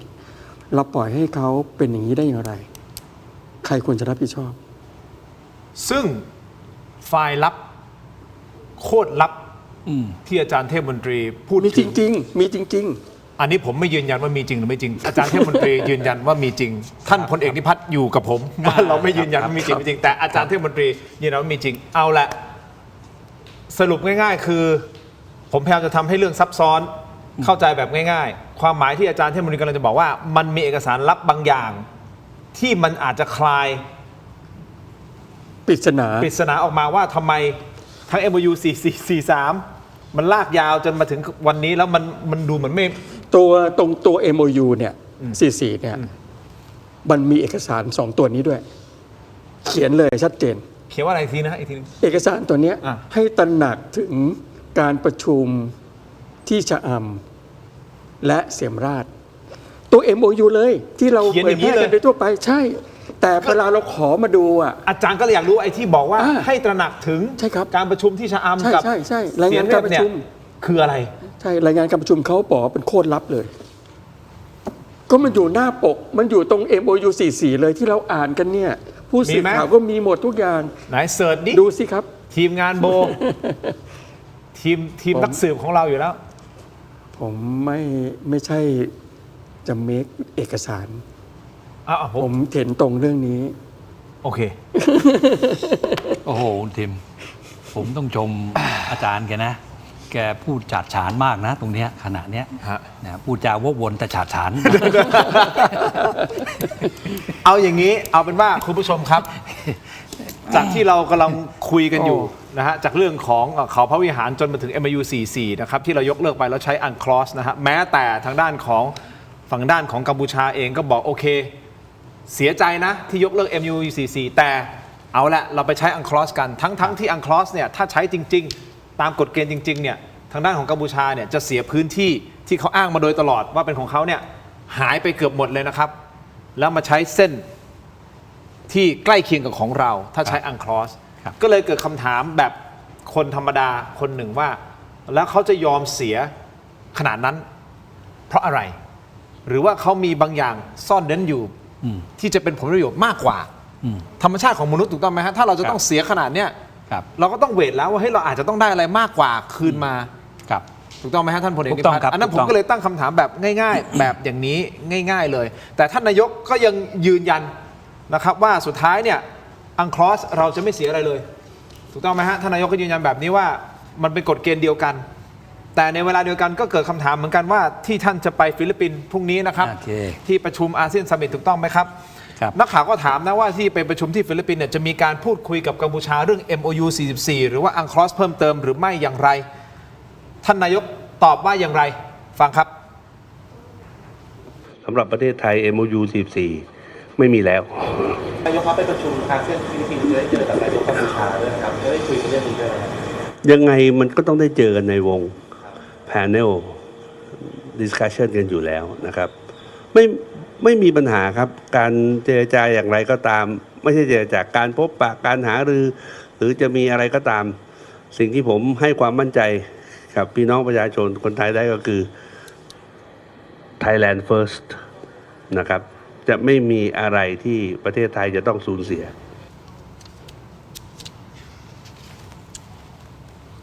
ท่านพลเอกนิพัฒน์ครับถ้าเราได้ติดตามนะฮะกัมพูชามักจะใช้เวทีสากลแบบนี้เวทีโลกแบบนี้ในการที่จะวางแผนแล้วก็ทำอะไรที่จะโจมตีเรามาโดยตลอดจนน่าจะเป็นยุคของท่านศรีศักดิ์มั้งที่ไปพูดที่เวทีต่างประเทศนะครับที่ทำให้กัมพูชาก็หงายเงือบเหมือนกันนะฮะตอนนั้นก็ได้รับคำชื่นชมเป็นอย่างมากจากฝั่งไทยเช่นเดียวกันบนเวทีอาเซียนแห่งนี้ท่านคิดว่าไอ้เขมรเนี่ยฮะกัมพูชาเนี่ยเขาจะเกรงใจเราหรือไม่บนเวทีอย่างนี้ท่านมองไงครับในสถานการณ์ท่านวิเคราะห์ในมุมของทหารหน่อยเอาเป็นว่าถ้าเป็นนักเรียนเนี่ยถือว่าเก่งข้อสอบไปได้เลยนะครับข้อสอบนี้มีแน่นอนหากแต่รูปแบบนะครับที่ผมได้ยินท่านศรีศักดิ์พูดมาเนี่ยว่าฟิลิปปินส์ซึ่งเป็นแชร์เนี่ยเป็นเจ้าภาพเนี่ยเป็นประธานประชุมเนี่ยจะจัดเวทีพิเศษให้นะครับ bilateral ระหว่างไทยกับเขมรทวิภาคีโดยที่ฟิลิปปินส์ที่เป็นแชร์เนี่ยจะใช้โอกาสตรงนี้ในการให้มานั่งคุยกันซึ่งท่านพูดเอาไว้ว่าไม่รู้จะมีหรือเปล่าหมายความว่าไม่ทราบว่าทางกัมพูชาจะคุยด้วยไหมหรือเปล่าแต่ทางเราเนี่ยเตรียมไปเพราะฉะนั้นไอ้ความพร้อมนะครับข้อมูลอะไรต่างๆผมเชื่อว่ามืออาชีพนะครับระดับกระทรวงการต่างประเทศเนี่ยพร้อมที่จะไปตอบนะครับแล้วก็พูดจาทำความเข้าใจกันเสียถ้าคุยกันนะครับซึ่งผลจะเป็นยังไงผมคิดว่ารอนิดนึงกันแล้วกันในมุมของท่านตอนนี้ท่านคิดว่าไทยเราถือไพ่เหนือกว่าไหมครับเรามาไกลมากแล้วนะครับวันนี้มันจบไปแล้วเพราะฉะนั้นวันนี้เนี่ยอย่างที่นายกพูดว่าคีย์เวิร์ดคือคำว่า MOU 44ถือว่าไม่มีแล้วเพราะฉะนั้นวันนี้มันคือจบแล้วเพราะฉะนั้นเอาละครับเมื่อผู้นำประเทศพูดแบบนี้นะครับเราก็ต้องเรียกว่าเราก็รับฟังตรงนี้รอดูอีกฝ่ายหนึ่งนะครับว่าจะมีปฏิกิริยาอย่างไรตรงนี้ผมว่าเราก็คงรายการคุณทิมเนี่ยก็คงติดตามตรงนี้อยู่นะครับก็รอดูกันนิดนึงว่าจะเป็นอย่างไรแต่ทั้งหมดเนี่ยครับผมเชื่อว่าตอบได้ทุกคำถามนะครับลองดูสิว่าจะเกิดอะไรขึ้นดีฮะ Thailand First ครับอาจารย์รัฐมนตรีมองคำถามคล้ายๆเดียวกันครับว่าเราจะต้องระวังอะไรยังไงไหมหรือว่ากัมพูชาจะมีไม้เด็ดอะไรในเวทีนานาชาติเพราะที่ผ่านมาเขาก็ใช้เวทีนานาชาติในการที่จะฟุบตลบหลังแล้วก็แบบใช้เวทีในการโจมตีเราเรื่องกัมพูชาเนี่ยผมก็คงคิดมากอยู่นะครับก็เลยแสดงออกไปเมื่อสักครู่ว่าคือเราเนี่ยไม่แน่ใจว่าการที่เขาบอกว่าเขาจะใช้มาใช้อันคอร์สเนี่ยจะใช้ในรูปแบบไหนนะครับก็คือจะชักชวนเราไปอยู่ที่ศาลหรือเปล่าแต่ว่าผมค่อนข้างจะมั่นใจว่ากัมพูชาเองก็จะตอบคำถามโดยเฉพาะรัฐบาลฮุนมันเน็ตกับสมเด็จฮุนเซนท่านเนี่ยก็จะตอบคำถามเรื่องที่ว่าจะเป็นรัฐทิ้งเส้นนั้นหรอนะครับภายในเองเขาก็คลุกคลุ่นอยู่แล้วนะครับแต่สำหรับกรณีวันพรุ่งนี้มะรืนหรืออะไรเนี่ยผมคิดว่าเอาจริงๆเนี่ยเราคือผมไม่ได้อยากให้ทะเลาะกันที่ทะเลาะกันเพราะมันมีเหตุและผลแต่ในฐานะที่แต่เดิมมันก็คือเป็นเพื่อนบ้านกันน่ะมันจะมาทะเลาะอะไรกันเนี่ยมันก็คงไม่ต้องมีจุดสิ้นสุดมันจะไปข้ามภพข้ามชาติมันก็คงไม่ได้หรอก พียงแต่ว่ามันจะต้องหาจุดความพอดี บางท่านก็บอกว่าต้องให้คุณเซนล่มสลายไปก่อน คุณมาเน็ตล่มสลายไปแล้วถึงจะมาคุยกันอะไรเงี้ยนะครับ แต่ผมคิดว่าในเวทีระหว่างประเทศเนี่ยทีท่าของเราเนี่ยก็ต้องสุขุมคัมภีรภาพ เราจะไปเป็นพี่ไปเกเรใส่น้องก็ไม่ได้ แล้วผมคิดว่าถือโอกาสคุยเรื่องอื่นๆไปเลย ถ้าสามารถจะเป็นทวิภาคีอย่างที่ฟิลิปปินส์เขาจะจัด เช่นเขตแดน MOU 43 จะยังไง มีข้อเสนออะไรใหม่ๆไหม ซึ่งผมก็เข้าใจว่าเคยมีข่าวว่าจะต้องเอาแผนที่1 ต่อ 2 แสนออกจากไอ้ตัว MOU เนี่ยทำได้ไหม เพื่อมาปรับปรุง สมมติว่ายังไม่ถึงการยกเลิกเนี่ย ผมก็อยากจะเห็นนะครับว่าในพื้นที่ตอนที่6เนี่ยที่คุยกันว่าเป็นภาษาพระวิหารสัตตาโสมอะไรเนี่ย เราลองไปทำตรงนั้นกันก่อนไหม แล้วมันก็จะดูว่ามันจะได้ผลไหม อันนี้ผมไม่ได้ว่าจะมารับกับสิ่งที่เป็นคำถามผมว่าแลกภาษาพระวิหารเปิดด่าน แต่ว่าผมคิดว่าถ้าเราจะถ้อยทีถ้อยอาศัยเนี่ยเป็นเพราะว่าแผนที่นั้นมันอันตรายต่อการเจรจาเขตแดนแต่ผมก็เชื่อว่ากัมพูชาไม่ยอม เพราะมันขัดรัฐธรรมนูญปี 1993 เขาว่าเขตแดนเขาเนี่ยต้องใช้แผนที่1 ต่อ 1 แสนโดยการไปกลายหมายถึงว่าไปย่อส่วนมาจากแผนที่1 ต่อ 2 แสนโดยสมเด็จเจ้านโรมศรีหนุแล้วคนที่ไปถวายบังคมก้มกราบศรีหนุก็คือสมเด็จฮุนเซนว่าจะรักษาเส้นเขตแดนตามแผนที่1 ต่อ 1 แสนนี้เอาไว้ให้จงได้นิรันดร์การอย่างนี้เนี่ยมันจะเจรจากันได้ยังไงกับ43อันนี้เดี๋ยวเราค่อยว่ากันอีกทีหนึ่งก็แล้วกันนะครับถ้ามีโอกาสเพียงแต่ว่าณตอนนี้ผมคิดว่าการประชุมนั้นเนี่ยมันก็อยู่ในกรอบความพอดีที่เราก็คงไปเตรียมความพร้อมอยู่อย่างที่ท่านนายพลว่าสุดท้ายมันต้องดูที่ความจริงใจขออนุญาตแซมนิดนะครับ เชิญครับ 30 วินาทีที่เราคุยกันทั้งหมดเนี่ยนะครับเรื่องเขตแดนทางบกแล้วก็ลงมาทางทะเลเนี่ยผมขอชื่นชมกับหน่วยงาน2 หน่วยที่คนไทยอาจจะไม่ค่อยทราบนะครับกรมแผนที่ทหารนะครับซึ่งเป็นอาชีพของเขาเลยนะครับทั้งหมดนี่อีกหน่วยหนึ่งในทางทะเลก็คือกรมอุทกศาสตร์กองทัพเรือซึ่งเขาจะเป็นหน่วยที่มีความรู้อะไรยังไงกันผมคิดว่าลองได้ฟังเขานะครับท่านอธิบายต่างเหล่านี้จะเข้าใจมากยิ่งขึ้นแล้วก็ให้เกียรติทั้ง2 หน่วยงานนี้ด้วยครับเดี๋ยวคุณผู้ชมครับผมขออนุญาตไปต่อมีสัก 2-3 ประเด็นนะฮะคุณผู้ชมครับเอาประเด็นนี้ก่อนแล้วกันนะฮะทหารพาสื่อดูเนิน350นะครับคุณผู้ชมครับเอาเป็นว่าในระหว่างที่ทางด้านของกัมพูชาก็เหมือนอยากจะเจรจากับเรานะเพราะก่อนหน้านี้ไม่ยอมเจรจานะแล้วตอนนี้ก็บอกมาเจรจานะทวิภาคีกันหน่อยนะครับไม่รู้เขาอยากจะให้เราเปิดด่านขนาดนั้น ใช่หรือไม่นะครับแต่เมื่อวานนี้คุณผู้ชมครับกองกำลังสุรนารีได้เชิญคณะสื่อมวลชนลงพื้นที่ครับไปเยี่ยมชมแนวชายแดนอำเภอพนมดงรักจังหวัดสุรินทร์ฮะโดยจุดที่สื่อมวลชนเข้าไปเยี่ยมชมนั้นประกอบไปด้วยปราสาทตาเมืองทมปราสาทตาควายและเนิน350ครับนี่ฮะตรงนี้ครับแต่ที่น่าตกใจคือนะฮะคุณผู้ชมระหว่างที่กองกำลังนำสื่อลงพื้นที่ในปราสาทตาควายปรากฏว่าเจ้าหน้าที่หน่วยเก็บกู้วัตถุระเบิดสามารถที่จะตรวจพบและเก็บกู้วัตถุระเบิดที่ยังไม่ทำงานได้อีกกว่า10 ลูกนะนี่ฮะซึ่งเจ้าหน้าที่สามารถเก็บกู้ได้อย่างปลอดภัยแต่มันพีคฮะความพีคต่อมาก็คือเมื่อไปบริเวณปราสาทตาเมืองทมทีมสื่อได้จับภาพไปฝั่งของกัมพูชาซึ่งห่างไปประมาณสัก20 เมตรเท่านั้นปรากฏว่าไปพบว่าทหารกัมพูชามีการกั้นแสแลนเพื่อพรางตาครับเหมือนกับว่ามีการขุดอะไรฮะขุดพื้นดินทำอะไรบางอย่างก็ไม่แน่ใจเหมือนกันว่าเป็นการขุดคูเลตหรือไม่และเมื่อมองไปมองมานี่ฮะนี่ตรงนี้เลยปรากฏว่าคุณผู้ชมไปเจออาวุธปืนฮะจนเจ้าหน้าที่ทหารไทยต้องบอกเลยขออนุญาตพาพี่ๆสื่อมวลชนหลบไปทางอื่นก่อนนะครับฟังเสียงกันครับขออนุญาตพี่ๆนะครับตรงนี้ขออนุญาตพอนะครับเขาตั้งปืนใส่นะครับถ้าเห็นดูดีๆมีกระบอกหนึ่งครับมีกระบอกครับตั้งเห็นไหมล่ะขึ้นข้างบนโต้หน่อยได้ไหมไปดูครับไปข้างบนขึ้นข้างบนนี่ฮะแสดงว่าเขาวางปืนไว้ใช่ไหมเนี่ยปืนที่เราชี้อยู่เนี่ยถ้าเราไม่ได้เป็นมืออาชีพจะมองไม่ค่อยรู้นะอาจารย์ท่านพลเอกนิพัฒน์นี่ครับใช่ไหมเรามองอาจจะมองไม่ออกพี่ทหารบอกเฮ้ยปืนส่องมาทางนี้เฮ้ยพี่ครับค่อยใจเย็นๆนะฮะโถ ถอยหน่อยนะครับถอยหน่อยนะครับแสดงว่าพื้นที่ตรงนี้ยังเป็นพื้นที่เปราะบางสุ่มเสี่ยงต่อการปะทะใช่ไหมฮะท่านพลเอกนิพัฒน์ถ้ามองอย่างนี้แล้ว ถูกต้องครับ แล้วผมก็ขอใช้นะครับโอกาสนี้นะครับพูดแทนพี่น้องคนไทยทั้งปวงเลยทั้งประเทศเลยว่านี่คือความภาคภูมิใจนะครับของคนไทยทั้งประเทศที่ทหารทำหน้าที่ของท่านอย่างสง่างามกล้าหาญเราไม่เคยทำอย่างนี้มาได้เลยนะครับ60 ปีมาแล้ว นี่คือผลงานที่ทหารได้ท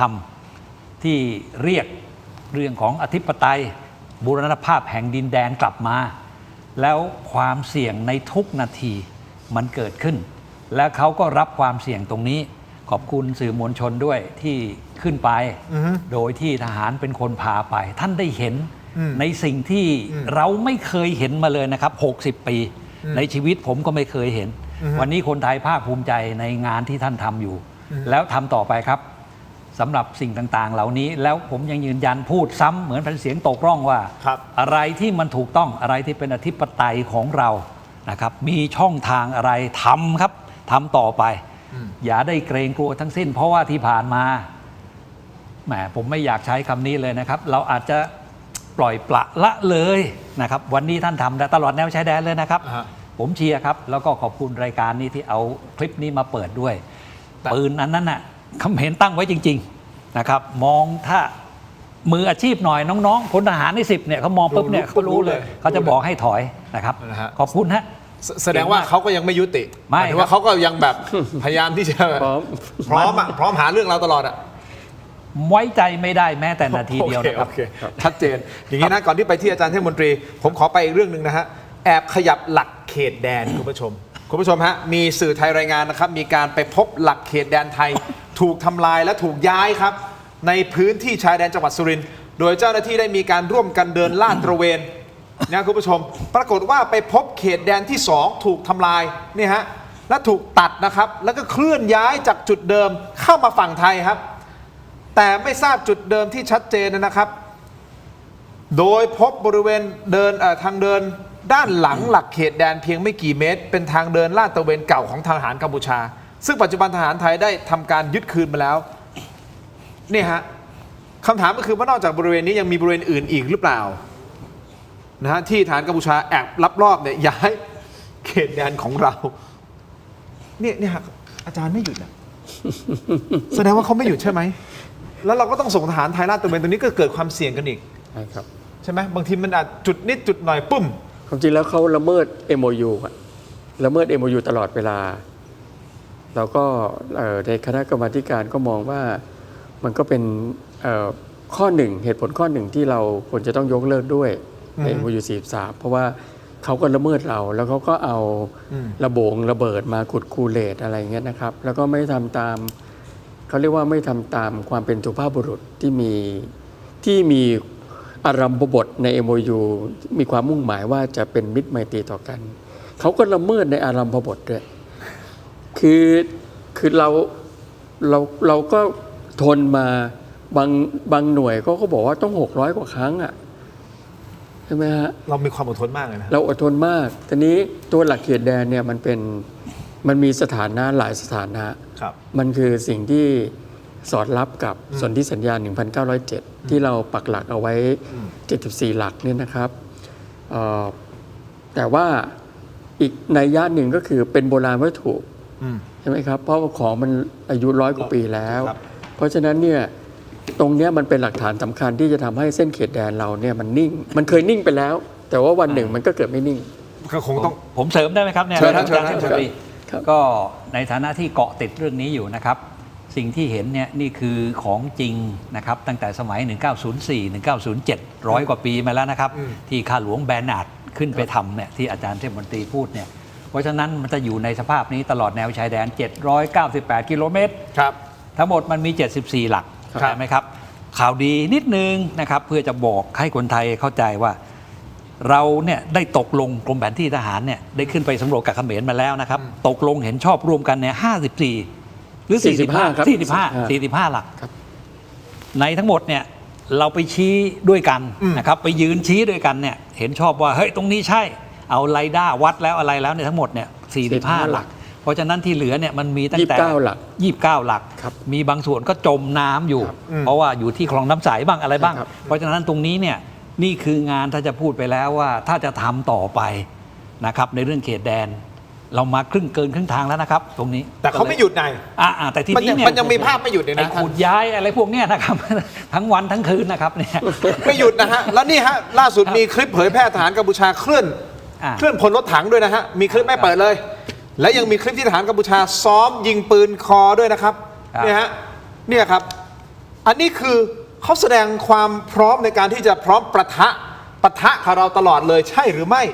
ยังมีคลิปทหารกัมพูชาสั่งให้ทหารไทยถอยออกไป ทหารก็ลั่นเลยนะฮะบอกว่าไม่ถอยมีอะไรไหมเอาฟังดูหน่อยครับบอกว่าไงเราถอยให้เขาถอยก่อนปืนลงหนูบองถอยก่อนถอยนะคุณนี่แหละถอยไป ถอยไม่ได้ ผมก็ถอยไม่ได้เหมือนกัน ถอยหน้าได้ยังถอยหน้าบัน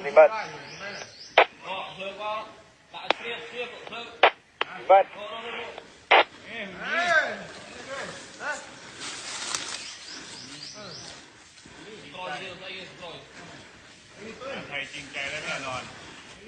รอรับ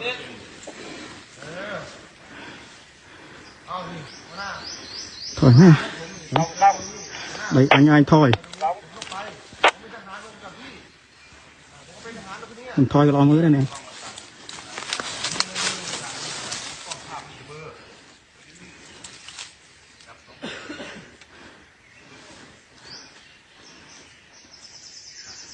ปีนี้มันเปลือยเด่น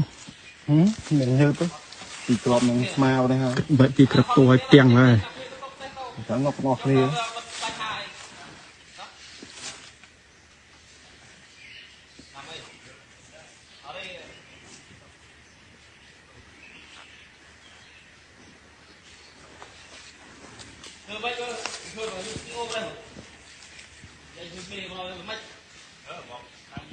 เขาคอยส่องเราตลอดนะครับ ใช่ไหมอาจารย์ ครับ เขาคอยส่องเราตลอดคืออันนี้เตรียมความพร้อมหรือเปล่าฝึกซ้อมยิง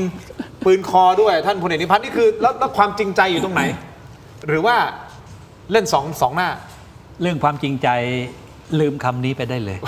นะครับ ขอบคุณมาก ลืมคำนี้ไปได้เลย ครับท่านพลเอกนิพัฒน์ ทั้งหมดเนี่ยมันอยู่ที่วินัย ฮะ นะครับความกล้าหาญ ครับ และความรับผิดชอบของทหารของเรานะครับ ครับ ถอยไม่ได้นะครับเนี่ยถอยมันขยับเข้ามา ครับ นะครับ แล้วก็กลางค่ำกลางคืนอะไรต่างๆ ท่านนึกดูกันแล้วกันนะครับว่าระยะเวลานานนะครับเป็นวันเป็นคืนต่างๆเหล่านี้ที่จ้องกันอยู่อย่างเนี้ย ครับ ถ้าไม่กล้าหาญถ้าไม่มีวินัยเสียวินัย จบ เราจะเสียดินแดน เพราะฉะนั้นนี่คือสภาพจริงที่รายการนี้เอามาออกขอบคุณนะครับที่เรารู้สึกภูมิใจกับเขาไปด้วย ส่งกำลังใจให้ ทำงานต่อไปครับตรงนี้ ครับผม แต่ในเวลาเดียวกันเนี่ยระดับบนเนี่ย ก็ต้องคุย ก็ต้องคลี่คลายนะครับมันอยู่กันเป็นชาติอย่างนี้ไม่ได้ ใช่ นะครับ มัน20 กว่าปีแล้วนะเอ ครับ ยูเนี่ย ครับ ตกลงมันจะยังไงกันแน่นะคุณผู้ชมครับตรงนี้อาจจะเป็นจุดเปลี่ยนก็ได้นะอาจารย์ ครับ หมายถึงว่า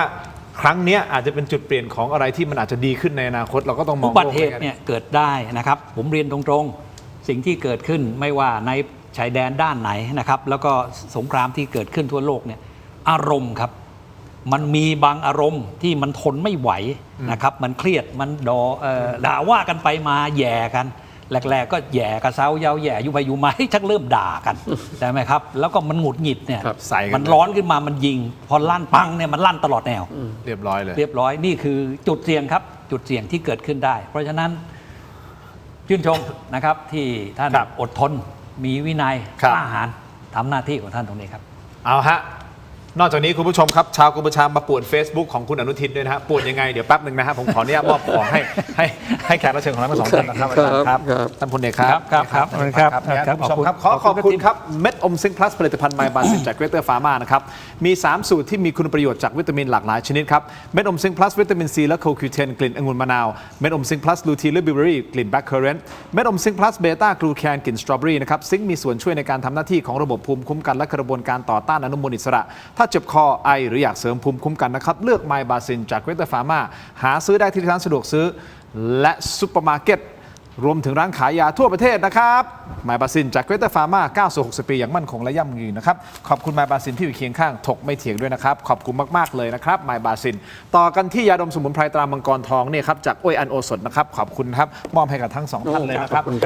แต่ผมขอแนะนำครับยาน้ำแก้ร้อนในเขากุยจากอ้วยอันโอสถนะครับบรรเทาไข้ตัวร้อนทานได้ทั้งเด็กและผู้ใหญ่นะครับมีจำหน่ายตามร้านขายยาทั่วประเทศนะครับอ่านคำเตือนในฉลากและเอกสารกำกับผลิตภัณฑ์ก่อนใช้นะครับนี่คือยาน้ำแก้ร้อนในเขากุยจากอ้วยอันโอสถนะครับขอบคุณอ้วยอันโอสถที่อยู่เคียงข้างถกไม่เถียงนะครับและยาดมสมุนไพรตรามังกรทองบอกได้เลยนะฮะ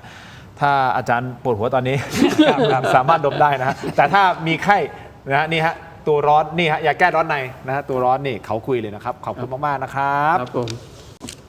ต่อกันที่ยาท่าน้ำขาว49 บาทฝาสีฟ้าตราหารคู่นะครับมาตรฐานสากลนะครับหาซื้อง่ายครับตามร้านขายยาแผนปัจจุบันทั่วไปราคาเพียง49 บาทเข้าถึงง่ายจาก HK Pharmaceutical นะครับยาท่าน้ำขาวนะครับแก้ท้องอืดท้องเฟ้อรักษาลำไส้อักเสบฆ่าเชื้อโรคในลำไส้นะครับยาท่าน้ำขาวมอบให้ท่านละ2 ขวดนะครับยาท่าน้ำขาว49 บาทฝาสีฟ้า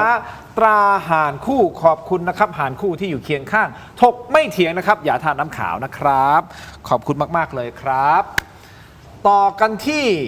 การดูแลผิวผู้ชายนะครับยกระดับการดูแลผิวผู้ชายด้วย Oriental Princess for Men ที่ผสานสารสกัดธรรมชาติเข้ากับนวัตกรรมล้ำสมัยครับโดดเด่นด้วยเทคโนโลยี Natural Rejuvenating Complex และสารสกัดจากคาคาดูพลัมวิตามินซีสูงครับช่วยฟื้นฟูผิวให้แข็งแรงกระจ่างใสและคุมมันแบบ Multifunction ครบจบทั้งผิวหน้าและผิวกายในขั้นตอนเดียวครับพร้อม3ผลิตภัณฑ์น้ำหอม Signature Scent ที่รังสรรค์ขึ้นเพื่อเสริมบุคลิกและสร้างความประทับใจในทุกมิติเลยนะครับใครที่สนใจคุณผู้ชมครับโปรโมชั่นพิเศษเฉพาะรายการถกไม่เถียงเท่านั้นฟังนะฮะเฉพาะรายการถกไม่เถียงเท่านั้นครับสแกน QR Code หน้าจอตอนนี้สั่งซื้อสินค้า Oriental Princess for Men ลด 50% ทันทีครับจากราคาปกติเพียงสแกน QR Code เพื่อลงทะเบียนรับโค้ดส่วนลดและนำไปใช้ที่ร้าน Oriental Princess กว่า 340 สาขาทั่วประเทศครับหรือสั่งซื้อผ่านนะฮะทาง LINE สาขาได้นะครับพร้อมรับสิทธิสมาชิกตลอดชีพสำหรับลูกค้าใหม่ตั้งแต่วันนี้ถึงวันที่ 31 พฤษภาคม 2569 นะครับสแกน QR Code หน้าจอตอนนี้ได้เลยนะครับสำหรับสิทธิเฉพาะรายการถกไม่เถียงครับลด 50% นะครับขอบคุณมากๆเลยนะครับและขอมอบให้กับแขกรับเชิญของเราทั้งสองท่านนะครับนี่คือ Oriental Princess for Men Mysterious Allure นะครับเป็น Loaded Toilet นะฮะนี่คือน้ำหอมฉีดกายนะของเขา Signature Scent นะครับมอบให้อาจารย์นะครับขอให้ท่านครับขอบคุณครับขอบคุณครับมากครับต่อกันที่กาแฟฮะนี่กาแฟเติมความเข้มเต็มรสกาแฟด้วยกาแฟบัดดี้ดีน Extra Blend นะครับกาแฟดำคั่วสุดเข้มสูตรเข้มข้นที่หอมอร่อยเข้มสะใจชงดำก็อร่อยเติมนมก็อร่อยลงตัวทดลองบัดดี้ดีน Extra Blend หอมเข้มขมไม่เปรี้ยวในราคาคุ้มค่าเพียง129 บาทได้มากถึง165 กรัมสุดคุ้มขนาดนี้ลองได้แล้ววันนี้ที่ 7-Eleven ทั่วประเทศบัดดี้ดีนอร่อยเข้มไม่เปรี้ยวเต็มรสกาแฟครับบัดดี้ดีนExtra Blend นะครับขอบคุณมากๆครับมอบให้2ท่านเช่นเดียวกันนะครับขอบคุณมากครับขอบคุณครับขอบคุณครับคุณผู้ชมฮะขออีกนิดนึงแล้วกันฮะนิดเดียวครับนี่ถกไม่เถียงครับนี่คือบ็อกเซตถกไม่เถียงครับครบรอบ5 ปีนะครับคุณผู้ชมครับ799 บาทเท่านั้นสแกน QR Code หน้าจอนะครับนี่คือบ็อกเซตที่มี Rare Item ทั้งหมด3 ไอเทมอยู่ในนี้นะครับคุณผู้ชมเป็น Rare Item ที่1คือเสื้อตัวนี้ครับเป็นเสื้อถกไม่เถียงนะครับเป็นสไตล์เจอร์ซี่แบบนี้เขาฮิตกันนะฮะเป็นเจอร์ซี่บอลแบบนี้นะครับเราทำกับ Grand Sport นะครับจริงๆราคาตั้ง Grand Sport อยู่ที่690 บาทแค่ตัวนี้690 บาทนะครับลองจับดูฮะท่านครับโอ้โหนิ่มนะเย็นสบายนะท่านอาจารย์ฮะนี่ของดีนะใส่ชายแดนได้นี่ฮะครบรอบถกไม่เถียง5 ปีนะครับนี่คือไอเทมแรกไอเทมที่2เป็นสติ๊กเกอร์นี่ครับทินน้อยร้อยอาชีพนะครับอันนี้ไปแปะเป็นยันได้นะฮะยันกันอะไรไม่รู้นะครับนี่ครับขอบคุณมากๆครับแล้วก็นี่คือยาดมครับคุณผู้ชมนี่คือยาดมที่ดมแล้วเถียงต่อได้ครบรอบ5 ปีนะครับเป็นเคสยาดมแบบนี้นะครับนี่ถกไม่เถียงโลโก้แบบนี้พิเศษสุดๆครับแรร์เทมข้างในจะเป็นยาดมสมุนไพรตามังกรทองจากอ้วยอันโอสถครับแบบนี้เห็นไหมเคสโทรศัพท์มือถือมีแล้วเราก็ต้องมีเคสยาดมแบบนี้ด้วยนะครับทั้งหมดนี้799 บาทสแกน QR Code นะครับเสื้อทั้งหมด9ไซส์ด้วยกันนะเป็นพรีออเดอร์นะครับสั่งเข้ามาได้นะครับคุณผู้ชมครับช่วยสนับสนุนถกไม่เถียงกันหน่อยนะครับ799 บาทเท่านั้นสำหรับ Rare Item 3 ไอเทมนี้นะครับและรายได้หลังหักค่าใช้จ่ายส่วนหนึ่งก็จะไปมอบให้กับมูลนิธิบ้านพระพรนะครับคุณผู้ชมขอบคุณมากๆนะครับใช่ครับผมต้องพูดซ้ำพูดซาก เพราะว่าสปอนเซอร์ต้องพูดซ้ำ ขอบคุณมากๆครับ อย่างเงี้ยคุณผู้ชมครับกัมพูชาป่วนในสนามรบแล้วนะฮะยังมาป่วนที่ Facebook ของท่านอนุทินด้วยใช่ไหมฮะมาดูกันหน่อยครับป่วนยังไงครับคุณผู้ชมครับโซเชียลก็เข้ามาป่วนไม่แพ้กันล่าสุดพบว่ามีชาวกัมพูชาครับบางส่วนนะฮะมาคอมเมนต์ต่อว่าคุณอนุทินใน Facebook ของคุณอนุทินแบบนี้ฮะมี rest in peace โทษนะฮะเขียนหน้าตาเหมือนควายป่าอะไรก็ว่าไปโอ้โหนี่คือหยามเราอย่างนี้เลยนะครับเขียนแบบนี้เลยนะฮะอันนี้คือพร้อมเปิดศึกทุกด้านนะครับยั่วยุบนโซเชียลมีเดียไอ้แบบนี้มันจะส่งผลการเจรจาหรือเปล่าฮะอาจารย์มองไงฮะอาจารย์เทพมนตรีอ๋อแน่นอนครับมันทำมากกว่านี้ด้วยซ้ำไปแต่เราเอาออกมาให้คนดูไม่ได้เยอะแยะเลยครับแต่ว่าผมไม่รู้ว่าฮุนเจนกับฮุนมาเน็ตเขาจะรู้หรือเปล่าเพราะมันเป็นระดับของพวกมือลั่นอ่ะแล้วก็ทำนู่นนี่นั่นแล้วก็ฝ่ายความมั่นคงของเราก็คงจะต้องดูครับครับเพราะว่าบางอย่างมันเป็นเรื่องความเท็จทั้งนั้นนะครับไม่งามครับไม่ควรจะทำมีหลายอย่างถ้าอยากจะดีกันก็ไม่ควรจะทำแบบนั้นไม่ควรจะมาทำแบบนี้แต่จะเป็นประชาชนของเขาส่วนหนึ่งก็เขากำลับได้ไงฮะโอเคก็จริงนะเขาสามารถสื่อสารได้คุณผู้ชมอีกนิดเดียวผมขอให้ท่านพลเอกนิพัฒน์ดูนิดนึงฮะอันนี้ในไทยป่ะครับในไทยครับใช่ไหมภาพมองปั๊บเดียวเอาก็ประเทศไทยประเทศไทยโอเคครับอาจารย์ฮะอาจารย์อาจจะแม่นกับผมอันนี้ประเทศไทยป่ะใช่ครับที่นี่คือพระบรมมหาราชวังแต่รู้ไหมครับว่ากัมพูชานี่คือสื่อกัมพูชาใช่ไหมฮะสื่อกัมพูชานะคุณผู้ชมทำไมถึงมาเคลมแบบนี้ไม่แน่ใจแต่แบบนี้มันจะทำให้การมูดของการเจรจามันไปต่อได้เหรอฮะอาจารย์มันก็จะต้องดูว่าความจริงแล้วทางเราจะกล้าถามหรือเปล่าหรือว่าความจริงแล้วภาพนี้มันก็เผยแพร่โดยทั่วไปนะครับใช่แต่เขาบอกว่า Cambodia named a top 10 best value destination for 2026เนี่ยฮะเขากำลังจะบอกสื่อคาเมทามบอกว่ากัมพูชาใช่ไหม top 10 best value ก็คือคุ้มค่าที่สุด destination ติดอันดับ1 ใน 10อ่ะจุดหมายปลายทางที่คุ้มค่าสูงสุดในปี 2500 เขาเอาแค่นครธมก็พอแล้วแปลว่าพระบรมมหาราชวังมาเกี่ยวข้องใช่ไงแล้วมีภาพเนี้ยเขาไปลงเนี้ยแล้วมีภาพโทษด้วยความเคารพนะฮะคุณเอาแบบนี้คือผมรู้สึกเฮ้ยมันไม่ใช่อ่ะไม่ใช่ครับถูกไหมฮะอันนี้จะบอกเป็นความผิดพลาดของเขาเหรอหรือเขาจงใจทำเจตนาครับเจตนาใช่ไหมครับผมถึงบอกว่าใจหนึ่งคุณอยากจะเจรจาใช่ไหมแต่อีกอย่างหนึ่งคุณทำอีกตรงกันข้ามใช่ครับอันนี้ไม่ได้นะครับคุณทำอย่างเงี้ย Khmer Today เนี่ยมันก็สื่อของกัมพูชาใช่ไหมล่ะ Khmer Today นะครับอันนี้เราต้องท้วงติงนะเพราะเราเห็นแบบนี้มันไม่ถูกต้องนะครับนำวัดพระแก้วสิ่งศักดิ์สิทธิ์ของเราพระบรมมหาราชวังของเรามาทำอย่างนี้แล้วมาเคลมเป็นของตัวเองมันไม่ถูกต้องนะครับผมไม่ได้ต้องการที่จะแต่ต้องมันไม่ถูกต้องอ่ะผมคิดอย่างนั้นนะครับท่านพลเอกขอบคุณฮะที่คุณทิมเอาเรื่องนี้เอาภาพนี้มาให้เราได้ดูทั่วๆกันนะครับ3 แนวรบที่ผมเคยพูดแล้วนะครับแนวรบทหารในสนามแนวที่1แนวที่2ก็คือการต่อสู้ทางกฎหมายระหว่างประเทศนะครับแนวรบที่3ก็คือสงครามข่าวสารนะครับเอาละเราก็ต้องทำหน้าที่ของเรานะครับตรงนี้แต่เราก็ต้องสื่อสารออกไปให้ถูกสารออกไปครับไม่ใช่กัมพูชานะฮะครับแล้วคุณจะมาเคลมแบบนี้มันไม่ถูกต้องอันนี้ป้องกันการเข้าใจผิดแล้วก็อย่าส่งต่อหรือนึกออกไหมฮะแล้วช่วยกันเตือนกันช่วยปรามกันนิดนึงนะครับคุณผู้ชมสุดท้ายครับอาจารย์ที่อาจารย์บอกว่า MOU 44ใช่ไหมครับครับที่มันมีเอกสาร2 ชุดใช่ครับโน้ตอันนี้ทีมงานทำไม่ยังเราไปหามาแล้วนะครับที่อาจารย์เทพมนตรีบอกว่าด้านหน้าเลยใช่ไหมฮะที่จะบอกว่ามันจะมีข้อความบอกว่าโดยรับทราบ ถึงความเข้าใจที่บรรลุร่วมกันระหว่างเจ้าหน้าที่อาวุโสของทั้ง2 ฝ่ายดังปรากฏในรายงานการประชุมที่ตกลงกันในการหารืออย่างไม่เป็นทางการณอำเภอชะอำเมื่อวันที่5 ตุลาคมปี 2000และณเมืองเสียมราชเมื่อวันที่21 เมษายนปี 2001โอ้โหนี่เพิ่งเคยทราบนะครับเนี่ยฮะเขียนอยู่ตรงนี้ชัดเจนเพราะฉะนั้นที่อาจารย์เทพมนตรีกำลังบอกพลเอกนิพัฒน์กับผมกับคุณผู้ชมมาตลอดว่าอยากรู้ว่าไอ้เนี่ยไอ้งานการประชุมเนี่ยคุยอะไรกันที่ชะอำคุยอะไรกันที่เสียมราชขอแล้วเขาไม่ยอมให้เขาบอกมันโคตรลับให้ไม่ได้ก็คืออันนี้ใช่ไหมฮะที่บอกโคตรลับปกติแล้วอื่นเขาให้มาแล้วเราก็รู้ว่าหน้าที่กรรมธิการก็คือเราก็โค้ดไม่ได้ด้วยเราอ่านเป็นแค่ข้อมูลแต่ตรงเนี้ยให้ไม่ได้เลยครับไม่มาเลยครับเอกสาร2 ชุดนี้ อันนี้คือ MOU 44 หน้าแรก ใช่ครับ ของจริงนะฮะ ใช่ครับ ไหมทีมงาน ใช่ครับ ของจริงนะไม่ใช่ถูกแบบ AI ทำมา ไม่มีครับ เรา cross check กันหมดแล้วนะไม่คือถามไว้ก่อนไง เดี๋ยวนี้โลกดิจิทัลฮะ โอ้ทีมงานคุณทีมเก่งมากนะ นี่ไง อ่านมาได้ ภาษาอังกฤษเขียนว่า taking note of ครับ the understanding reached between their respective senior officials เวลาขึ้นศาลนะครับ minutes of the informal เวลาขึ้นศาล consultations อ๋อ เวลาขึ้นศาลนะครับเขาก็จะเอาเนี้ยไปเป็นหลักฐานด้วย นี่ไง ซึ่งเราก็ไม่รู้ว่าพูดอะไรกันไง ใช่แล้วเขาเขียนไงใช่ไหม minutes of the informal consultations done at Cha'am on the 5th of October 2000 at a Siem Reap on 21st April 2001 โอ้โห ทีมงานเลยบอกส่งไฟล์ให้ผมดูเลย แล้วเปิดไฟล์ได้อันนี้ใช่ป่ะของจริงแล้วป่ะนี่เป็นไฟล์เลย ใช่ครับใช่ของจริงครับ เนี่ย ใช่ครับ อาจารย์เนี่ย ใช่ครับ ใช่ไหม MOU ใช่ครับ 44 ผมอ่านมาเยอะมากแล้วครับ โอ้โห เนี่ย ครับ ไฟล์ มันต้องถอดรหัสทุกบรรทัดเลยครับ เนี่ยแล้วมีการเซ็นชื่อด้วย ครับ นะฮะ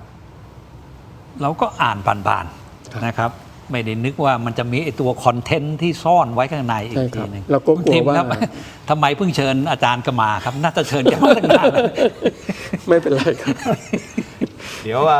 คงมีโอกาสได้กลับมา ครับให้แกมานะครับ นะฮะคุณผู้ชมครับ ครับ อ่ะโอเคครับ ก็รอดูกันต่อไปเดี๋ยวมาดูโหวตกันหน่อยนะคุณผู้ชม เราถามว่าคุณเห็นด้วยไหมคืนเขาพระวิหารแรกเปิดด่านนะครับคุณผู้ชมเห็นด้วยอยู่ที่ 23%ไม่เห็นด้วยอยู่ที่ 77%นะฮะคนโหวตเข้ามาประมาณสัก 2,300 กว่าโหวตนะฮะคุณผู้ชมเป็นความคิดเห็นของคุณผู้ชมนะครับไม่มีถูกไม่ผิดในประเด็นนี้นะครับเอาแหละคงต้องรอดูกันต่อไปว่าพรุ่งนี้ท่านนายกรัฐมนตรีไปฟิลิปปินส์น่าจะมีการพบปะพูดคุยกับท่านฮุนมาเนตของกัมพูชาหรือเปล่า และถ้ามีผลสรุปจะเป็นยังไง เราคงได้ติดตามกันนะครับแต่ที่แน่ๆอธิปไตยของไทยมันก็คืออธิปไตยของไทยใครจะรุกรานไม่ได้วันนี้ขอบคุณทั้งสองท่านมากๆเลยนะครับ ครับขอบคุณครับทีม ขอบคุณครับ ขอบคุณอาจารย์ครับ ท่านนายพลครับ วันนี้คือถกเถียงครับลาคุณผู้ชมไปก่อนครับสวัสดีครับ ครับ